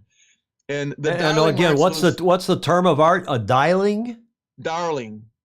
There's a guy from out in New Jersey named something Darling. Oh, Darling, D-A-R-L-I-N-G. He came up with it. So it's 2 marks, one to windward, up the top mark, one to leeward, so it keeps people from cutting in right at the top mark. Right. You have to take them both right at the mark, right? So is it both marks to port? Yep. And then when you're going downwind, you can't cut in either. You got to go past that mark before you can jibe. So it just kind of controls the fleet. It's kind of like an offset mark in summer sailing. Yep. And they even use a similar mark, like in the Etchels, when they got a bunch of boats, they'll have 3 marks out there, and you got to take all 3 of them to port. So it keeps the darling mark, and then the regular mark, and then the offset mark. Got it. Yep. Okay, exactly. Cool. So the course is typically windward, leeward, and 3 times around. Windward, leeward, windward. You finish upwind or downwind? Finish downwind. Finish downwind. So it's up, down, up, and then finish. Yep. And what they do is how the starting line is to leeward of the leeward mark, right? The starting line is perpendicular to the wind, and it's to leeward, downwind of the leeward mark. And basically at that center of the starting line, which is the 1 and 2 starting positions, that's where the race committee sits. and you come around just like you're rounding the leeward mark. You go through the finish line, and that's where you get scored. They used to run the finish line out perpendicular to the leeward mark, so it was like kind of set perpendicular to the wind, perpendicular to the course. But man, that had the race committee out there in no man's land, and some people would get really close to them, and it could get really dangerous. Yeah, so we're going to show you a picture of that in a sec. But okay, now let's talk about this the inline course, and so now the finish line is down to leeward of the leeward mark. So basically, you're just rounding the mark to go through the finish line. Yeah, okay, I see. And then you continue on port tack and go around the odd side of the starting line to approach the pits, which is behind the starting line. Where all the boats got stay. it. So I got it. So the race committee boat is the race committee guy who's standing on the ice is to leeward of the last mark. It's downwind of the last mark. So people are going to turn, and they're not okay. Because if he were at one end of the line, it could be a little dodgy. Exactly. I've got a video now. I guess this is your son Griffin on the start. You want to do a setup here before I run this video? Sure. So on the starting line, they have like I said, 13579. Griffin had won a race in the North Americans. So he had lined up in the 1 position. So you'll see he's on port tack at the center of the line. And as he takes off, you'll see all the other boats on port tack that were 13579, and all that. Now, what's the yellow line at the bottom of this picture? That's a polypropylene line that has tags on it. Every 24 feet, the planks are 8 feet wide. So every 3 times the width of the planks, you have the starting numbers, and you put your leeward mark at the starting number, and then the race committee your goes leeward runner, mark. your leeward runner at the number. Yep. And Okay. the race committee goes out to the leeward mark and says, ready on the left, ready on the right, tells you what the time limit is, how many laps you're doing, and then says the flag is up and drops the flag, and you run to get in the boat and jump in, and off you go. Okay, let's watch it.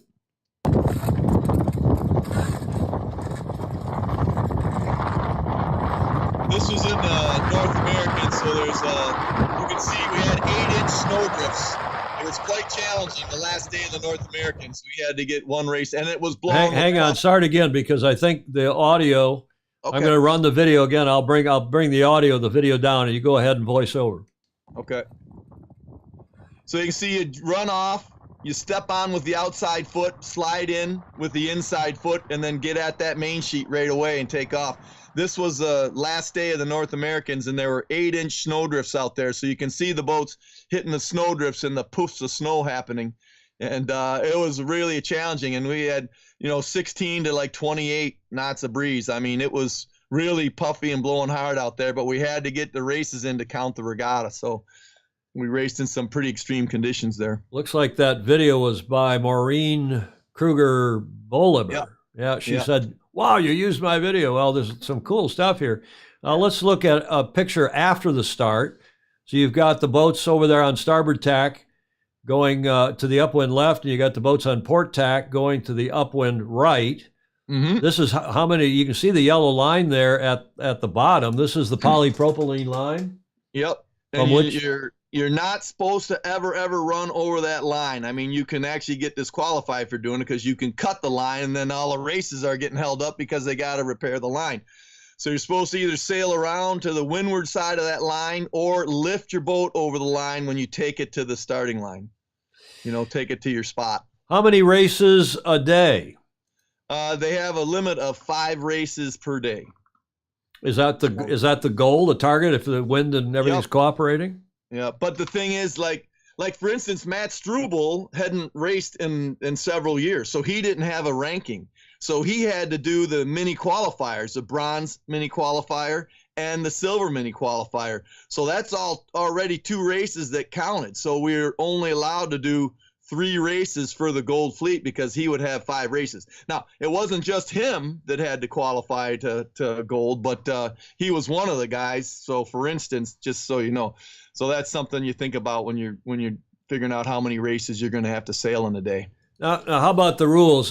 John Harper is saying that you're using I mean, some softwater classes use this rule too. The wind aft of a beam, the windward boat has right of way. So if two boats sailing along and the wind is aft of a beam, the windward boat has right of way because you need to be able to bear off. You get hit by a puff. That's right. You need to sheet off, and the leeward boat's got to keep clear.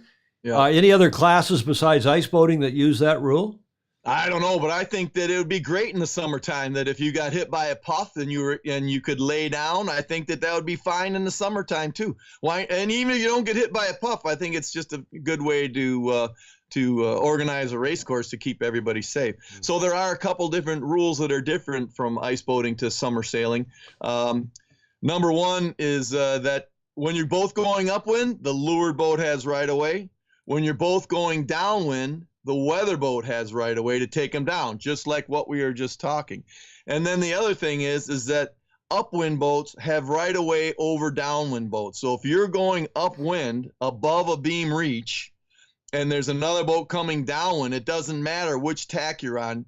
The upwind boats have right of way because there's less of an opportunity to steer out of a hike, and remain in control than there is downwind. Downwind, it's a lot easier to remain in control and steer out of a hike and all that kind of stuff. Now, a couple things. There used to be, that's the way racing in softwater racing used to be way back. I mean, in the 50s, is that in a lot of classes, it depended upon, I mean, the Germans did it differently than the Brits did it differently than the US, but a lot of boats, didn't matter what tack you were on, the boat going upwind had to keep clear of boats coming downhill, right? It's the opposite. It's the opposite for you. Way. So upwind boats have right of way. Yeah. In ice boating. Interesting. And then the other thing is there's no 3 boat lengths or 2 boat lengths or anything like that. It's basically who is inside at a mark rounding.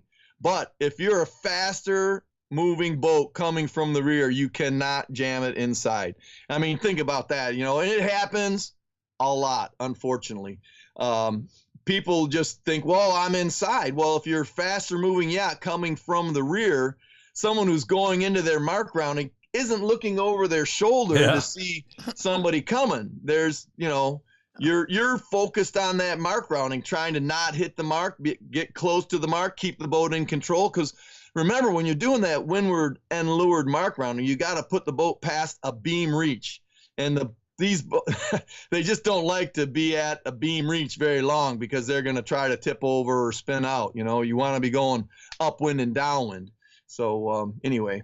How well I remember. I still remember wetting myself on that day as an 8 or a 9-year-old on a beam reach when I'd bore away from the corner lake. Hey, the camaraderie in this class is pretty amazing too, just like anything. But this is lunch being served out on the ice, it looks like. Yeah, Springer's the bar that we launched our boats at that kindly hosted our regatta and let us put our trailers and all the equipment on their property. They also sent out soup and chili out to the race course every day, and bread, and bowls and cups and everything you needed to have a little snack while you're out there. Super nice. I mean, sometimes that doesn't happen very often. It was really great, really great. Now, talking about cool people in the sport, a guy I know from match racing, Polish Karol Jablonski. You call him Jablonski. We call him Jablonski in Europe. But he's won even more world championships than you, if that's possible. He's the only one who's won more world championships than I have. So and he's won like 14 of them in the DN class. I've won 5. So, yep. He's the most decorated ice boat sailor ever. I mean, he's just a genius when it comes to sailing the boats. Got nothing but the utmost respect for him. And he and I have been good friends for a very long time. For many years, we were first and second, and second and first and second. If you go back and look at results, so we've had but it's always been a good respect for each other on the race course, and each other. It's been a great relationship between he and I. And speaking of the race committee, this is, again, your esteemed PRO. And now I get this. He's actually standing downwind of that mark, so the boat's round that last mark to port. Yeah. And if you look closely, you can see the yellow mark upwind of the mark, and that's the Darling mark, okay? Now, there's another rule that happens with the ice boating. See, a lot of times the fast boats are lapping the other boats. So the reason that you see Pat out away from the starting line a little bit there is to make sure everybody sees that he's got the checkered flag up, because we have what we call the BART rule in ice boating, so that when the first place boat finishes, no matter what lap you're on in the race, when you see that flag, you're finished. And that way we're not waiting for someone to do a last lap who's pretty slow. Oh, we copy. keep running the races. And everybody who finishes in front of other boats who have only done 2 laps, it's scored the same way.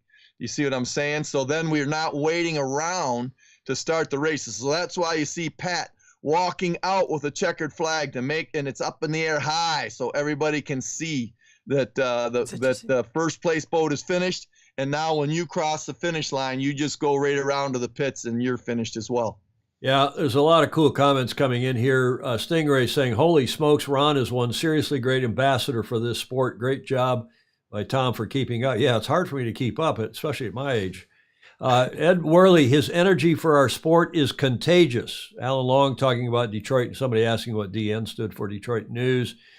Jay Rendell, hello, Jay, welcome to you. And Jody Shields, asking about DN, and a long comment from Maria. Lots of long, cool comments. And that sort of wraps it up. But like most cool sports, and our sport, our beloved sport especially, most people repair to the restaurant or the bar and have dinner together.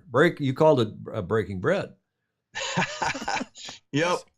That's some outstanding people. That's Karen and T. Thaler right there, and then Chris Berger, and then Mike Bloom, who writes a lot of our race documents, and then yours truly hanging out there. So, hey, I also had a picture that you sent, and I for some reason didn't manage to get it into the show. I intended to, of the female skippers, and you had something like 7 women who were sailing at the North Americans and the Worlds. Yeah, we sure did. And it's interesting though, and any of the women who have been in the sport and love the sport truly, they don't want women's trophies. The DN class is one of the few sports in the world where the women are allowed to compete directly with the men. And I mean, like Jane Pagel, she never wanted a female trophy. She wanted to beat the men, and could. And did. And I've known Janie, and of course the late great her husband Bob Pagel for years and years here. Julia, that got a big smile out of you. I know. I'm so glad to hear that. It makes so every much time sense. that topic comes up here on this show about should women have their own class, their own trophy, Julia, who's always said women should be able to compete with men, and if you want to have a separate ranking, but everybody should sail together, race together, and I think we all agree. Terrific stuff. Sure agree with you there, Julie, and the women would too. Now, it's okay if they want to throw a couple women's trophies at it. I've got no problem with that. But, it's actually just really cool that they get to race on the same level. So, right. Well, it's actually one discipline of our sport where it really doesn't matter. Strength, weight ratio, all those sorts of things more or less go away. As you said, it's the screw between your temples that really's got to be fit. Yep. And men or women. So it's great to hear so many women do the sport and on an equal footing. One other thing you said, which we think about in softwater sailing, leaning out over the boat, call that hiking out to keep the boat flat. But in ice boating, hiking is when what? Well, hiking is when you get one runner up in the air, right? So, and we've talked a lot about I don't know if we're going to get a chance, how much time we have left, if we're going to be able to talk about the boats a little bit. I have this boat behind me, and it's actually Ria's boat. And, you talk about the women, and most of the women are lighter weight than the guys. So it's super important to have a plank and mast that deflect properly for their weight and anybody's weight. I mean, Jörg Bond's 300 pounds, and he's from Germany. He's been ranked as high as third in the world. And his plank and mast are a little bit stiffer, and Jörg is known for going like a Boeing. He was a 737 pilot for a long, long time. Anyway, do you ever weight? Oops, I didn't mean to do that. Do you ever weight equalize? No, it's just because in lighter air, lighter people are going to be faster, and in a breeze, are heavier people faster? It can be, but I mean, you know, if you got the boat set up right for your weight, it'll work in light air and heavy air. You know, you got the right runners on, you got the right crown, you got the right profile, you got the plank and mast that work together, and the right sails and the right battens. I mean, there's a lot of little tweaks you can make to the boats, but it's not as complicated as it might sound. Okay, well, let's talk about a couple last slides here about your winners at the North American and Worlds. You said Matt Struble hadn't sailed in the class for a while. Here's the podium of the gold division, the gold fleet at your, Worlds? Yep, that's the Worlds, and Matt won, and then there's a whole bunch of poles that were 2nd, 3rd, 4th, 5th, and 6th, and then we had Chris Berger and T. Thaler and Chad Atkins who were rounded it off for the Americans. I ended up 11th, just off the top 10, which was a pretty big bummer. I got hit in the second leeward mark at the first race, and that was it. I just didn't really recover. Usually I recover from that kind of stuff really fast, but I didn't manage to get it all back together after that. So, but I would have liked to have done better, but I still had a good time. It sounds like Matt Struble had a hell of a good regatta. Yeah, he really fought hard, and he joined forces with T and Chris and Chad, and they went out and tried different sails and different runners for the conditions because there was some sticky snow on the ice and super light, super shifty conditions on Lake Kegonsa. So they went out and worked together, and that just gave him a lot of confidence, as he said, to put the hammer down. And that's one of the lakes over by Madison, Wisconsin, yes. right? Yeah. Kegonsa. Let's I've got this video. I want to play one more video, and I'm not sure we'll play the whole thing, but let's have a look at what is a very cool video done by what magazine? Rolling Stone. Rolling Stone magazine. Roll it, Ferndock. I want to win.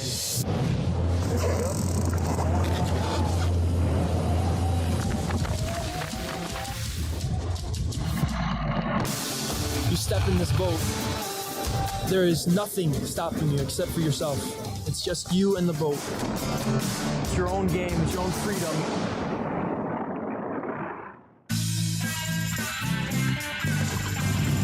Welcome to American Beauty, the series that explores the roots of American identity, the independence, creativity, and resilience that can be found throughout the country.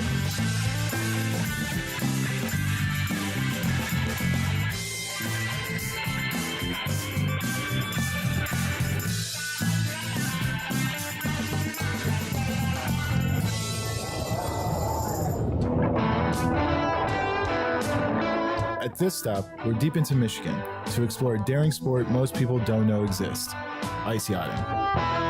It's the dead of winter and Lake Charlevoix is frozen over. A brave group of adrenaline junkies have gathered for a sailboat race on ice, known as hard water. It's exactly like it sounds. These people are basically racing sailboats with giant blades underneath, cutting through the frozen lake. The perfect conditions for this sport are few and far between. Everyone has been waiting for weeks, but finally, the time has come, and I'm on my way to the DN North American Regatta.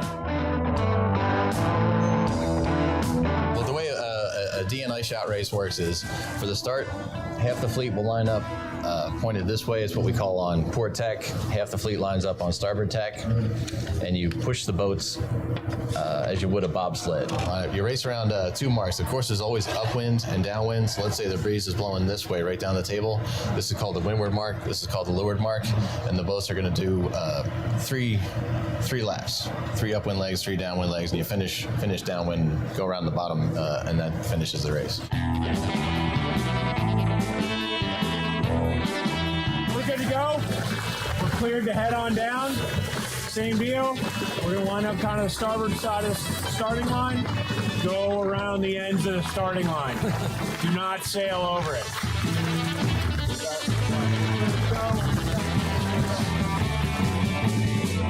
Each race is 3 laps, with boats topping speeds of 60 miles an hour. The race begins with a fleet of up to 50 racers staggered across the starting line. As one race ends, the next one begins. There are no breaks in between heats. The flag is up.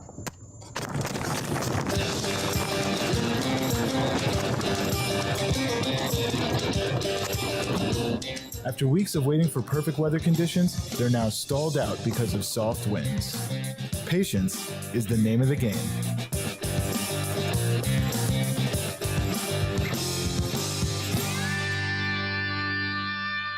So you guys were all here since like 9 a.m. and you only got one race off. Is that par for the course? It happens. Mm-hmm. You know, if there's no wind, there's no sailing. It's pretty much as simple as that. Okay, Ron, I think maybe we'll come back, have you voice over, and just wrap up some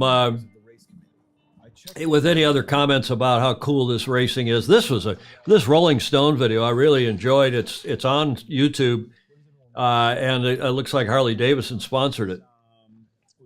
Well, it's got a kind of a fun interview with me and with my son Griffin during the racing, and gets our opinions for what's going on. And I like the description that T. Thaler did about how to go around the race course. That's Chad Atkins, another just great sailor. He's the Eastern Rear Commodore and was in charge of this regatta as we held it. And where was this being sailed? Up at Lake Charlevoix? Yeah, we were right about the middle of Lake Charlevoix, north of Boyne City and south of actual Charlevoix on Lake Charlevoix. Yeah, it's kind of in the middle of the lake. There's a park there that we all launched from. As a matter of fact, the ice looks really good there right now, and it's possible that the Central Lakes Regionals could be there this coming weekend.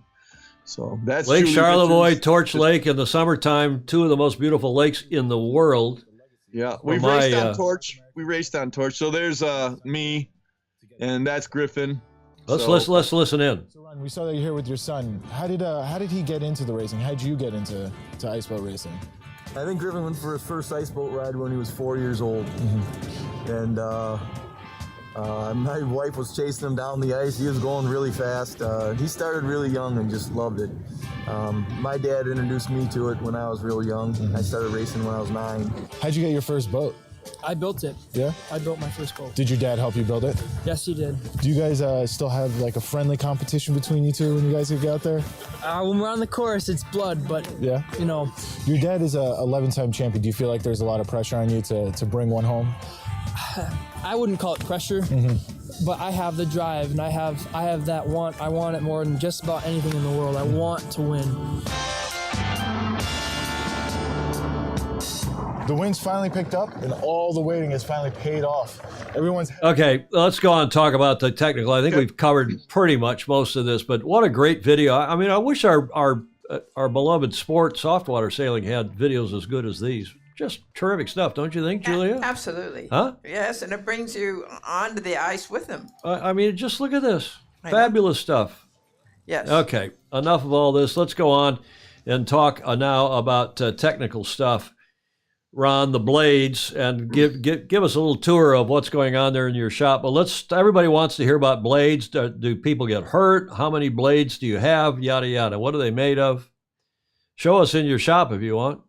Okay, so the all the runners that I make are basically made out of 440C stainless, which is a surgical stainless steel. It has 1% carbon in it, which allows you to harden it to 65 Rockwell. I mean, you can make the stuff as hard as carbide. And so when you run over something on the ice, you'll keep the edge and not tear up the edge. I mean, if you hit a rock, you're going to mess your runner up no matter what it is. But this gives you an opportunity for the runner to stay sharp all day and all that kind of stuff. Matter of fact, I have been trying to get someone from the Detroit Red Wings to listen to me, because I would love to make a set of hockey skates for the Detroit Red Wings because they could walk over pennies on their way out to. They'd never have to sharpen in between periods. I mean, they would be perfect.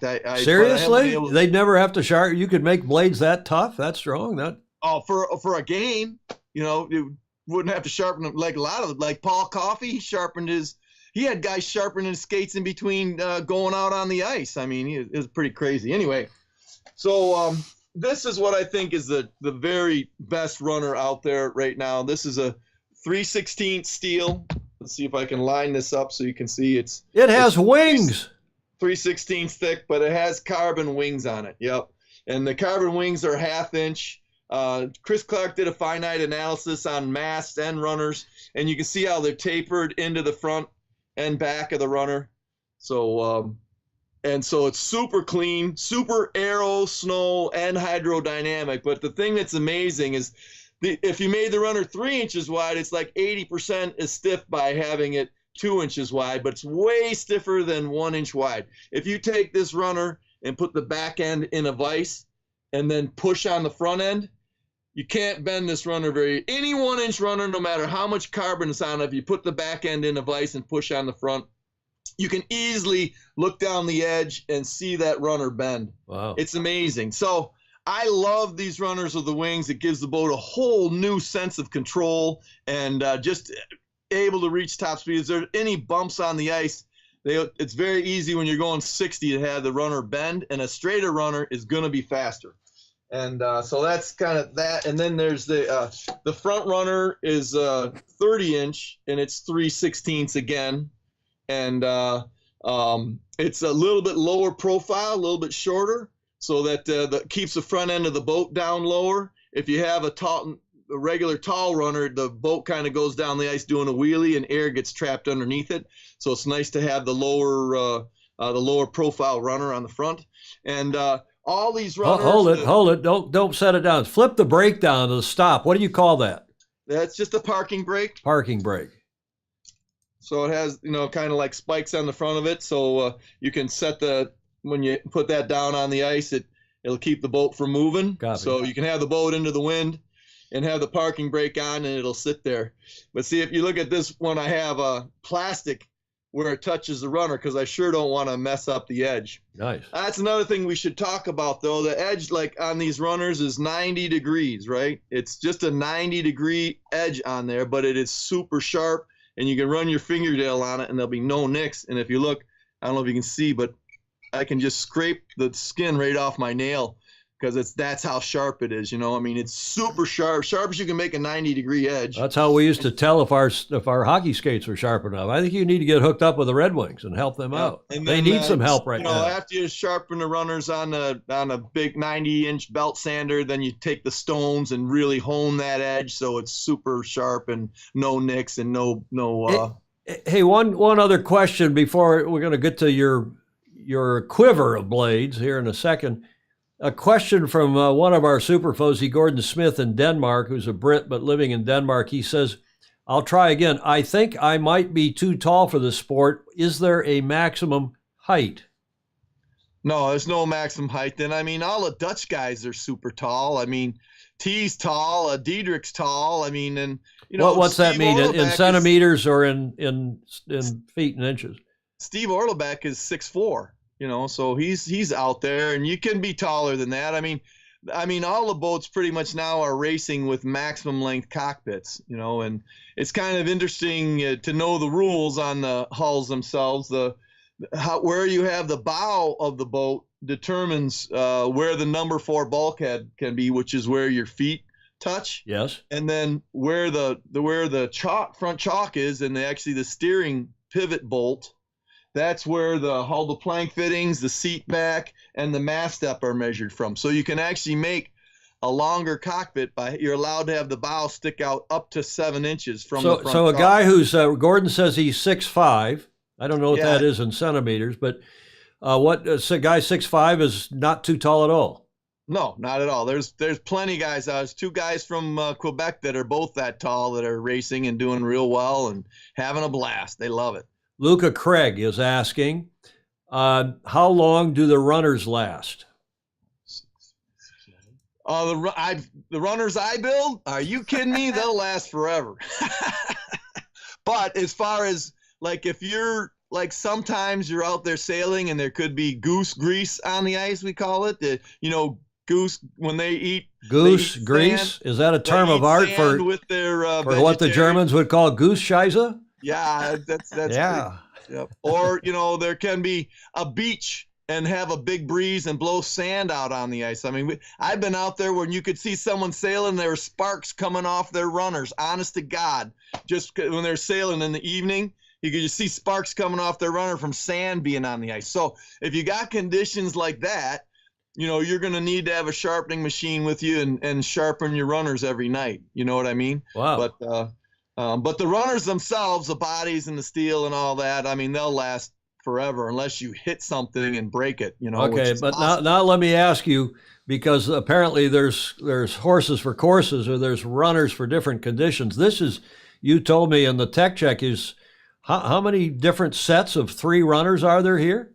I brought for myself 16 sets of runners. 16? To the World North Americans. Yeah. You don't have a limit? You don't have some sort of a rule that limits you to how many sets of runners you can use? Yes, you do. You're allowed 9 runners per regatta for the Worlds. Yeah. And for the North Americans, you're allowed 9 runners. But you don't have to pick the runners until you use them.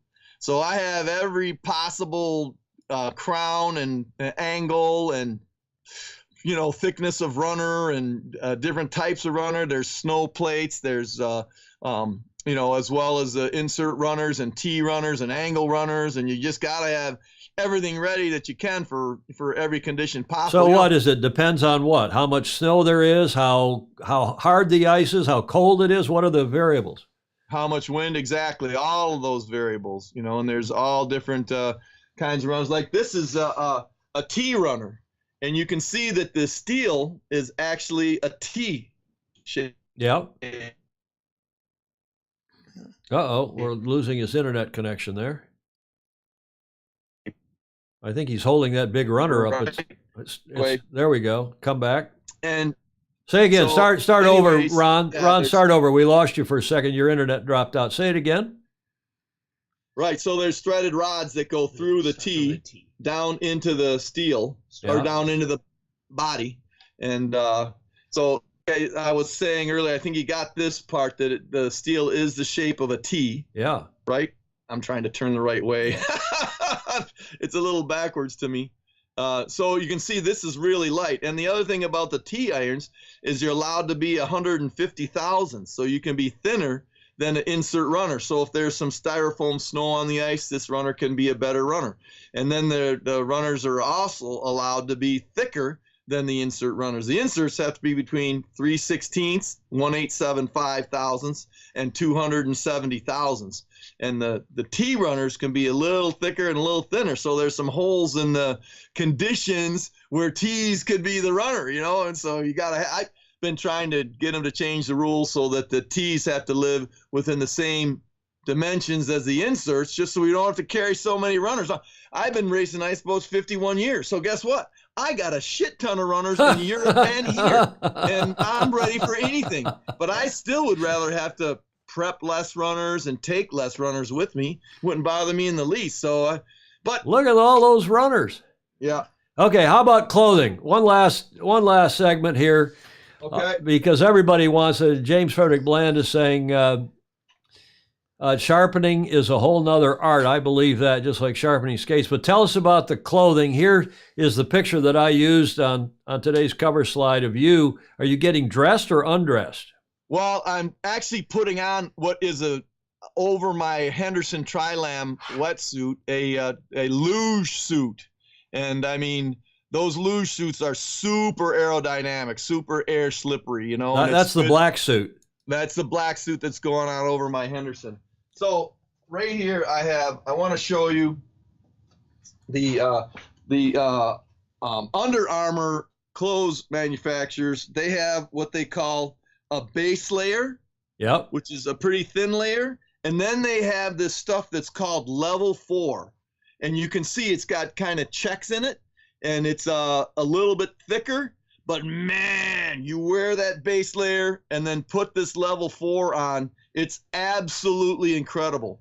It's so warm. I mean, anybody who's doing anything outside, it's a new technology that's totally amazing. I mean, I'm comfortable out there. And is Under Armour a sponsor? We better sign them up, Julia. Yeah. Huh? Yeah, Julia, better get them signed up here as a sponsor. Right. This is my Henderson Tri-Lam suit, and I just wear this over the body armor, right, or the Under Armour, and it has a fleece on the inside, and then it has a wind barrier, and then it has neoprene on the outside. And it's not very thick. I mean, it's pretty light. And the nice thing about this is you can run in it. If you got like regular ski clothes on, you're going to have a hard time running. A lot of people want to just wear ski clothes. Guess what? You're laying on your back. You got a jacket on. That air goes right up the jacket, into your core. So you need to have a one-piece suit. You can use one-piece sailing suits work great, so that you're, aerodynamic, you can run, and the wind isn't going under your jacket and freezing. So that's the purpose here of this luge suit that you're putting. You call it a luge suit or a? Yeah, it's actually bought it from a luge company, so it's pretty crazy. Yeah. Yeah. And you can also see in this picture, you can see the spikes here. Nike, are these special Nike? What kind of shoes? Are these made also for bobsledding or luge? No, they're actually cross-country track shoes. I have them right here. So, and what's nice about these is they have a nice sole, you can see, and then spikes just in the front. Normal track spikes have spikes in the front and back, and it's plastic. This is a nice rubber sole, so you can walk on the ice and have some insulation, and just has the spikes in the front. And I have a little bit longer spikes in the front, little shorter in the middle, a little shorter towards the ball of your feet, so that when you're really digging in with your toes, you can take off, you know.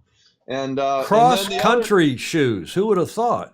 And then that's what they're called, cross-country track shoes. So they're made for running 5Ks outside with the kids doing high school and all that. Then the other most important thing is not gloves, mitts. You want to be able to keep your fingers together. Don't have gloves, because if your fingers are separated, your hands are gonna get cold. Yeah, we learned that as kids. Exactly right. We had mitts for ice boating. And then what I have is I'll have that tri-lam on, and then that's what I race in, is the tri-lam. Then after I get done racing, I come in and I put a full-size jacket on. Even got what's called a pit coat, which is from racing snowmobiles, and it goes down below your knees, you know. So you put the pit coat on, and then they have these boots, which are called Neos boots, N-E-O-S. And you just put these on over your track shoes, and you're out on the ice walking around in between races, and you've got the jacket on and the Neos boots, and I mean, it can be cold and windy, and you're fine out there. May I ask you a delicate question? Yeah. What happens if you have to take a pee? Just unzip and let it go, you know. And the girls have gotten more clever about that too. There's a shiwi and all kinds of different techniques that you can use. But you know, if you got to take the dump, that's the real issue. You kind of got to sail off in an area and kind of Julia, sit on your runner plank. Make sure you take some paper that's out there. all right. With That's you, important you know? to know. That's important. But let me tell you, there's another thing that'll dull your runners. Okay, one last question, and then we'll let you. This is the helmet. Yeah. I like to have full face helmet and a Scott motocross mask to keep the ice chips from hitting you in the face coming off the front runner. And if it's light air, I just wear sunglasses under this helmet. But what's nice about this helmet, you're laying on your back, you can just grab the chin guard and pull down to keep your head forward so you can see. Because the most important muscle to have racing DNs is your neck muscle. Really? You got to be able to hold that head up Yeah. while you're racing. So Yeah. so lightweight Jofa helmet or a Carrera ski jumping helmets, BMX helmets, you know, stuff like that. So you got a nice lightweight helmet. You don't have a bell on there. Your head will be on the back deck. Interesting. Yeah. Okay, well, as Stingray said, we're 2 hours in, and they got hand warmers and toe warmers that you can put in your socks. I'm upside down. And you know, you put these things in there, and they're these little heat packs, and man, you're comfortable as you can be out there. I only put these in when it's really cold. Normally, I don't need them at all. those are the chemical things that you break inside, and Yeah, you just open them up, and it's a reaction to the air, to the oxygen that gets them going. if you're just joining us, we are, in fact, 2 hours in now. Joining us live via Skype from Clinton Township. Wow. Is Ron Sherry, the most famous. The plank and the mast yet? We're going to have to skip that and save that for another show because we want to hear all about it. Let's do another one. And I see Aaron Burry's on here as well, and Ken Saban and others, but I got to get to a couple other pieces of sailing news before we wrap this up. All right. And if we can make another date with you, Ron, that would be terrific. But Ron Sherry, whose website, iceboatracing.com, is fabulous. And he's joined us for the last couple hours from a fellow Michigander from Clinton Township between Sterling Heights and St. Clair Shores. Those of you who know the suburbs north and west a little bit of Detroit. But I've got one more question, Ron. I got to ask you this. And that is, now this is Matty Strubel's boat, who just won your Nationals and North Americans US 183. Tell us about this rig and the inverted mast And why is it so fast, or do you know? Yeah, Matt is just an amazing guy. He grew up sailing with Jan and Meade Goujon and Joel Goujon, all the guys up there from Bay City. His dad is Bob Struble, very great trimaran sailors and iceboat racers, all of them. And so I know you want to get to the Mast thing, but the one thing's really nice is that Matt's using all equipment from Composite Concepts. That's one of my clone hulls. He's got my new balsa core plank, and the mast that you're talking about is a mast that I developed with Offshore Spars, and it's actually a pre-preg mast made over a mandrel and then autoclave cured at 300 degrees and 30 psi. So it's a pretty sweet rig that bends a long ways without failing. It's absolutely minimum weight. We have to actually put correctors in it to have it go. Now, why it works? I think what happens so you got shrouds. You can see the shrouds come in just at the top of the end, right? You can see kind of where the shrouds come in there. Yeah. And so down here to the end of the plank, right? From here down to the end of the plank on either side, and then a forestay to the bow. Yeah. Right. And so the compression all develops. Chris Clark, like I said, did a finite analysis on that whole thing, and it all depends on the angle of the head state to the mast. The closer you can make that head state to the mast, the more the mast is going to bend down low. Now, you can adjust how much the mast bends by how many fibers, how many layers of zeros, 90s, 45s, all that kind of stuff to get the orientation correct, to get the quasi-isotropic layup, and to get the mast that bends the way you want it to. But the compression starts from the hound down. You can see it pop out to leeward there. So the big thing to worry about is that you want to derotate the mast. You want to pull the mast back by pulling back on the boom, so the mast derotates so that you've got the fore and aft stiffness of the mast lined up with the boat, and then the mast pops out to leeward. So with that kind the middle of the mast pops out to leeward. To leeward. And this part. In fact, if you look over here, there's another boat. You can actually, it's maybe a little hard to see. You can see it pretty well, but over here is somebody else coming uphill, upwind, and you can see the incredible bend. As the middle of the mast pops out to leeward. I was telling you in the tech check, one time that one of my spreaders failed in the Fireball, and the mast inverted like that in a breeze, and we were fast as hell upwind, but we weren't very good downwind. So do you know why this works? Well, I think number one, it lines up the leech twist with the luff twist. I mean, I've raced on Etchels and J24s and all kinds of things where we were playing with the sagging of the mast, especially in light air, getting the center of the mast to sag to leeward. And they actually changed rules about all that. But what I think happens is when the mast pops to leeward and in an ice boat, and you got the top of the mast kind of to windward a bit, right? You actually start to get a bit of a lifting moment out of the boat. Like if the old mast, you had super loose side stays and the rig would go way off to the side, and that would get you down pressure and help you to bend the mast more. But I think with the mast more upright and a softer rig, you're actually getting a lifting moment, and the boat's getting lighter as you're sailing it, and it just goes faster and faster and faster. Interesting. So there's a vertical component. There's a vertical component because of the bent of the bent rig, so to speak. It's kind of like a windsurfer pulling the mast over to windward. Exactly. A little bit. And like I said, if you allow the mast to rotate, now that soft part of the mast is just going to go forward, and then the sail will over flatten and the leech will just twist off and you'll have no power at all. So one of the controls you can do, and it's all of this information is on my tuning guide at the website that you talked about, and it tells you how to work all the little controls to get the most out of them, how they affect the mast bend and pointing and speed and all those kinds of things. So you can learn. There's so much great stuff on the website. There's videos that have tutorials, captions written underneath them that has exactly what I'm thinking during the race, how to do the racing tack, how to start.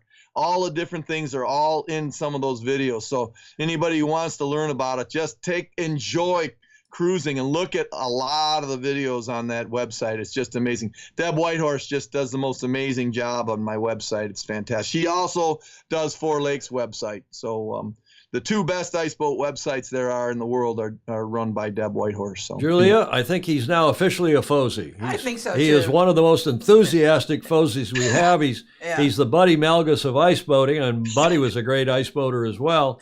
Yep. But Ron Sherry is so enthusiastic. Your enthusiasm is indeed infectious. Iceboatracing.com is his website. We really appreciate you coming on live from Clinton Township, a fellow Michigander. Woohoo! And let's get you on again because there's so much more to talk about. We sure appreciate it, Ron. Yes, it's been great. Tried to warn you. No, it's terrific. Thank you. Thank you very much indeed. Yeah, indeed. And you didn't even get a finger wag from Julia. Yes. Oh, I tried. Close, but You tried. Okay. Very good. Tom. Many thanks. yeah. Bye-bye. We'll see you. Ciao for Bye. now. Julia, that was fun. Yes. Huh? Yeah, his enthusiasm is infectious. Infectious ain't the word. Hmm. Okay, let's carry on here and thank Ron again. Wow, there's so much with that. Happy Valentine's Day, everybody. We're 2 hours and 9 minutes into today's show number 592, closing in on 600. I'm Tom Eamon, as you know. Julia Vedekint is here, my co-host, the Commodore of the Beach Street Yacht Club. We're going to do a Bravo Zulu here, Julia, because we do have the results now of the ocean race, and let's get into it. Bravo Zulu to them, as you know, they've gone down along the coast from Alicante, Spain, and really over to Brazil, and then back, down to Cabo Verde, rather, and then from Cabo Verde across over to Brazil, and now they're in Cape Town, the Yomoka 60s, and they have finished there, and they're visiting Ted Ryman, our Fozy, and of course, you know who won. Let's look at the video and tell you all about it.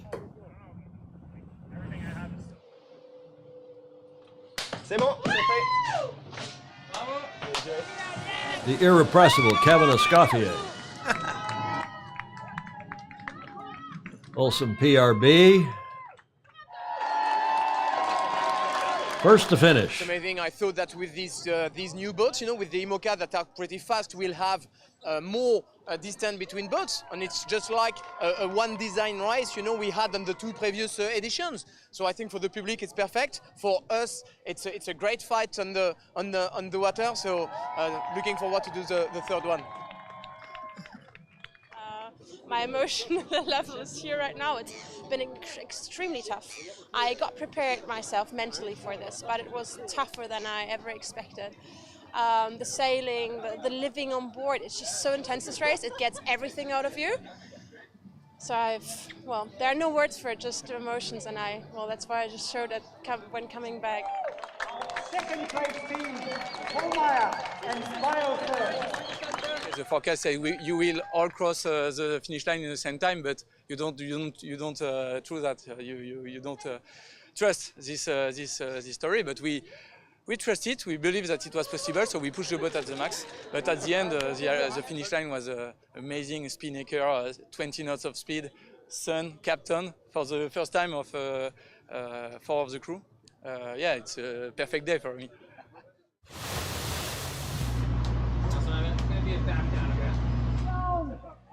11th hour racing, Charlie and White. Charlie and White. I don't think the result necessarily reflects how we sailed as a team. So I think that bodes well for the future, certainly. But it doesn't change the scoreboard.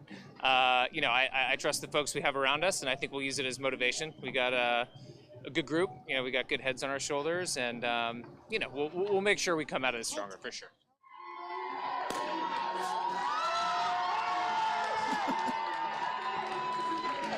Okay, there's the leaderboard overall. We'll show you that again in a sec. You can see it better, but Bravo Zulu 2, Wholesome PR. I hope I'm pronouncing it. Wholesome PRB. And this was a real finish. I mean, it was a tight finish, back and forth between the top 3 boats, really top 4 boats. And Bravo Zulu to them. I'm not going to play this video because it's long-ish. I'll play it on Friday, but there's some really cool drone shots collected from all 5 teams. And as I say, I will play that on Friday since we're already 2 hours and 15 minutes in here. As we told you, the second place team was Biotherm. Bravo Zulu to them. Third was Charlie Enright's 11th hour racing. And there is the overall after 2 legs. Kevin Escoffier's team on 10 points with 2 wins. 11th hour racing on 7. You get 5 points for a win, obviously. 7 7 points for 11th Hour Racing. Biotherm, Paul's team on 6. Team Malizia, they were leading for a while this leg and dropped back Boris Herman's team, but Boris wasn't aboard this leg. And then I guess it's Guillaume Environnement, right, Julia, in French? Team Europe have had 2 fifth-place finishes. That's the standings. And then the next start is in just 2 weeks' time, a little less than. On the 26th, the start of Leg 3 from Cape Town in the Republic of South Africa to Itajaí. Yes. All the way over across the Southern Ocean and then some to Brazil, around the corner and up to Itajaí. That's a long leg. That is a long leg to your favorite and your late great Captain Conrad, your husband's favorite town in South America, right, when he was running ships. Not his favorite, but a quite memorable one. 592, we're just going to wrap it up here. I just want to say something about Sail GP because we have a bit of, we have a hot tip for you. A1 Here's, first time in a while. Now, this event is this weekend. In the down below in the big print, it says February 18th and 19th, which it is. If you look up at the top, it's saying 17, 18, which I think is adjusted for local time. So that's the 17th and 18th here in San Francisco, starting in just a little under 4 days now. The KPMG Australia Sail Grand Prix in Sydney. Now, here is the one here's. You see this branding? I'll give you an up-close look. Can you recognize anything that gives away? There's a new sponsor coming to one of the teams. Can you tell, first of all, who the sponsor is? No. You recognize her on the left? Or does this help? It's the end of Emirates and the end of Fly Better. Aha. Emirates is taking on a major sponsorship of one of the Sail GP teams, or so one hears. Now, the question is, which team is it? Which team? Yeah. Well, here on Sailing Illustrated, we know these things. Is it the Australian team? And remember, Tom Slingsby saying, I got to find a sponsor, or I'm not sure I'll have a slot next year. Yes. Got to pay the fees.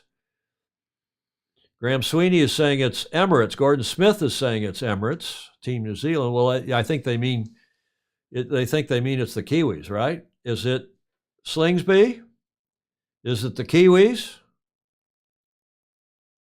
Or is it the Brits? James Frederick Bland saying it's New Zealand. Any other guesses? Once again, is it Australia, New Zealand? Luca Craig is saying it's the Brits, GB. Any other guesses or inside information that you all may have? Because this is a one hears from a somebody who is Greg Phillips is saying Tom, meaning Tom Slingsby. I'll tell you who it is, and it is the Brits, not the Kiwis, who you might thought it'd be. It's the Brits, and there they are. That's the branding going on their sail, or so one hears. Emirates team, and no longer Emirates Team New Zealand. Well, they are the America's Cup team, but Emirates is going with the Brits. Big shakeup on the ESP team, Spanish team. Maybe they have new sponsors. Nope, it is one hears. That big sponsor is going with Sir Ben Ainsley's Sail GP team. So some bad luck on the water for his America's Cup team this in the past 7 days, but it looks like a very good thing for him in Sail GP for this coming weekend. That'll be announced in the next 12 to 24 hours or so, one hears. Now, what about this day in history, Julia? The 14th of February, 2010. A guess? Not too long ago, 13 years ago. No. Do you know what happened? Any idea? Here's your first clue. It is a race committee boat. And that burgee on the side, you may right here, that burgee is Société Nautique Genève. That's correct. Swiss team. You recognize that? Yeah. Okay, here's your next clue. That is a painting. That's a photograph, actually. Framed big photo here in the lobby in the reception area of the Beach Street Yacht Club. Get that AP down, Tom. Signed by Harold Bennett, the PRO for the 33rd edition of the America's Cup in the aforementioned race committee boat. And on this day in history, a couple things happened. This, according to Wikipedia, lots of articles have since been written, but the competitors have been waiting on the water for close to 4 hours as the 4:30 p.m. deadline in Valencia, Spain for starting a race approached. Bennett ordered the postponement to be taken down, indicating that a race starting sequence would soon commence. The Société Nautique Genève Race Committee, Alinghi's race committee, refused to follow this direction and left the bridge. They went below, moving below decks, and they had a cocktail.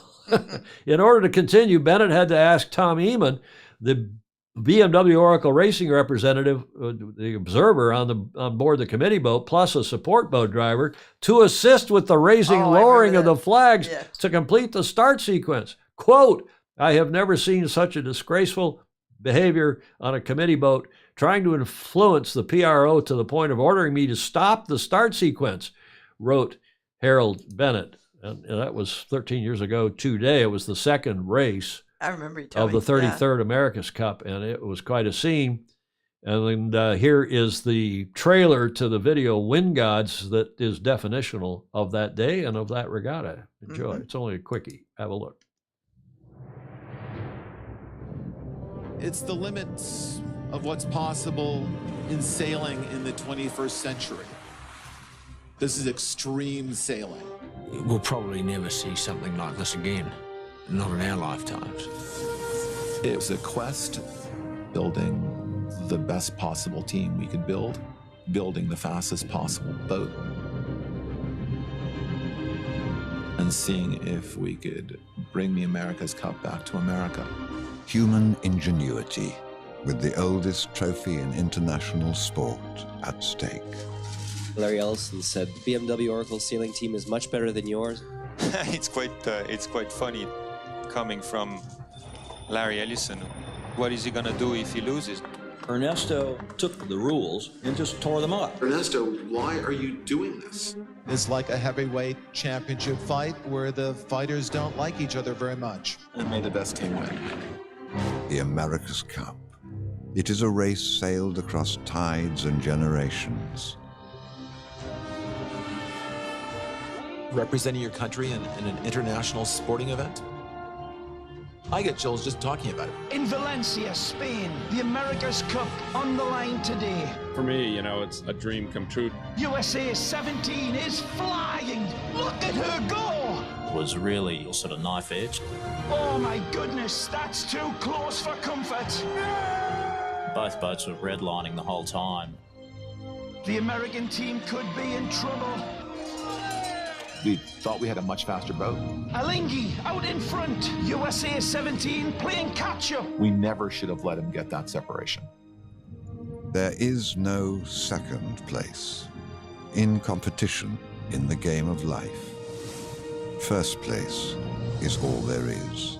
It's cruel fate. Heart-pounding drama. That luck plays a part. USA is getting closer. Can they catch Alinghi? Here they come. It's to some degree in the hand of the wind gods. Incredible, unbelievable. What a race. I'd love to have that voice of Jeremy Irons. Yes. Right? Be That's the trailer for The Wind Gods, the full-length documentary that was produced by Larry's son and some others to commemorate the win of Golden Gate Yacht Club BMW Oracle Racing in the 33rd America's Cup. It was really a fun event. 13 years ago today, Valentine's Day was the second and final race, first to win 2. And, of course, there is Jimmy, Russell, Larry, and John Kostecki. This day in history. Golden Gate Yacht Club in Otusa, Oracle Team USA, win the 33rd America's Cup in Valencia, Spain. And then we had a bit of a trip a couple months later to the White House at the invitation of then-President Barack Obama. And it's interesting, you go look at the number of people on that team who were Americans and non-Americans, a pretty representative group around the sport and around the world. This day in history. Now, that's neat. That's neat to remember that. Yeah. Valentine's Day. I'll always celebrate that on Valentine's Day. That brings us to the D block and to the last leg. That's fabulously good painting. I love that painting. We got a little bit of a update. Speaking of Alinghi, I thought it was nice to play this after that video and that commemorative, that little This Day in History with Alinghi featured. They have just christened their new AC-40, commissioned it. Have a look. Brief video that marks the start, the next phase of our challenge. This is Alinghi Red Bull Racing for the America's Cup. Smaller, simpler, but just as sleek as her big sister, the AC-75. The 40-foot one design will be the boat used in the first two pre-regattas and the youth and women's America's Cups. And here's the video.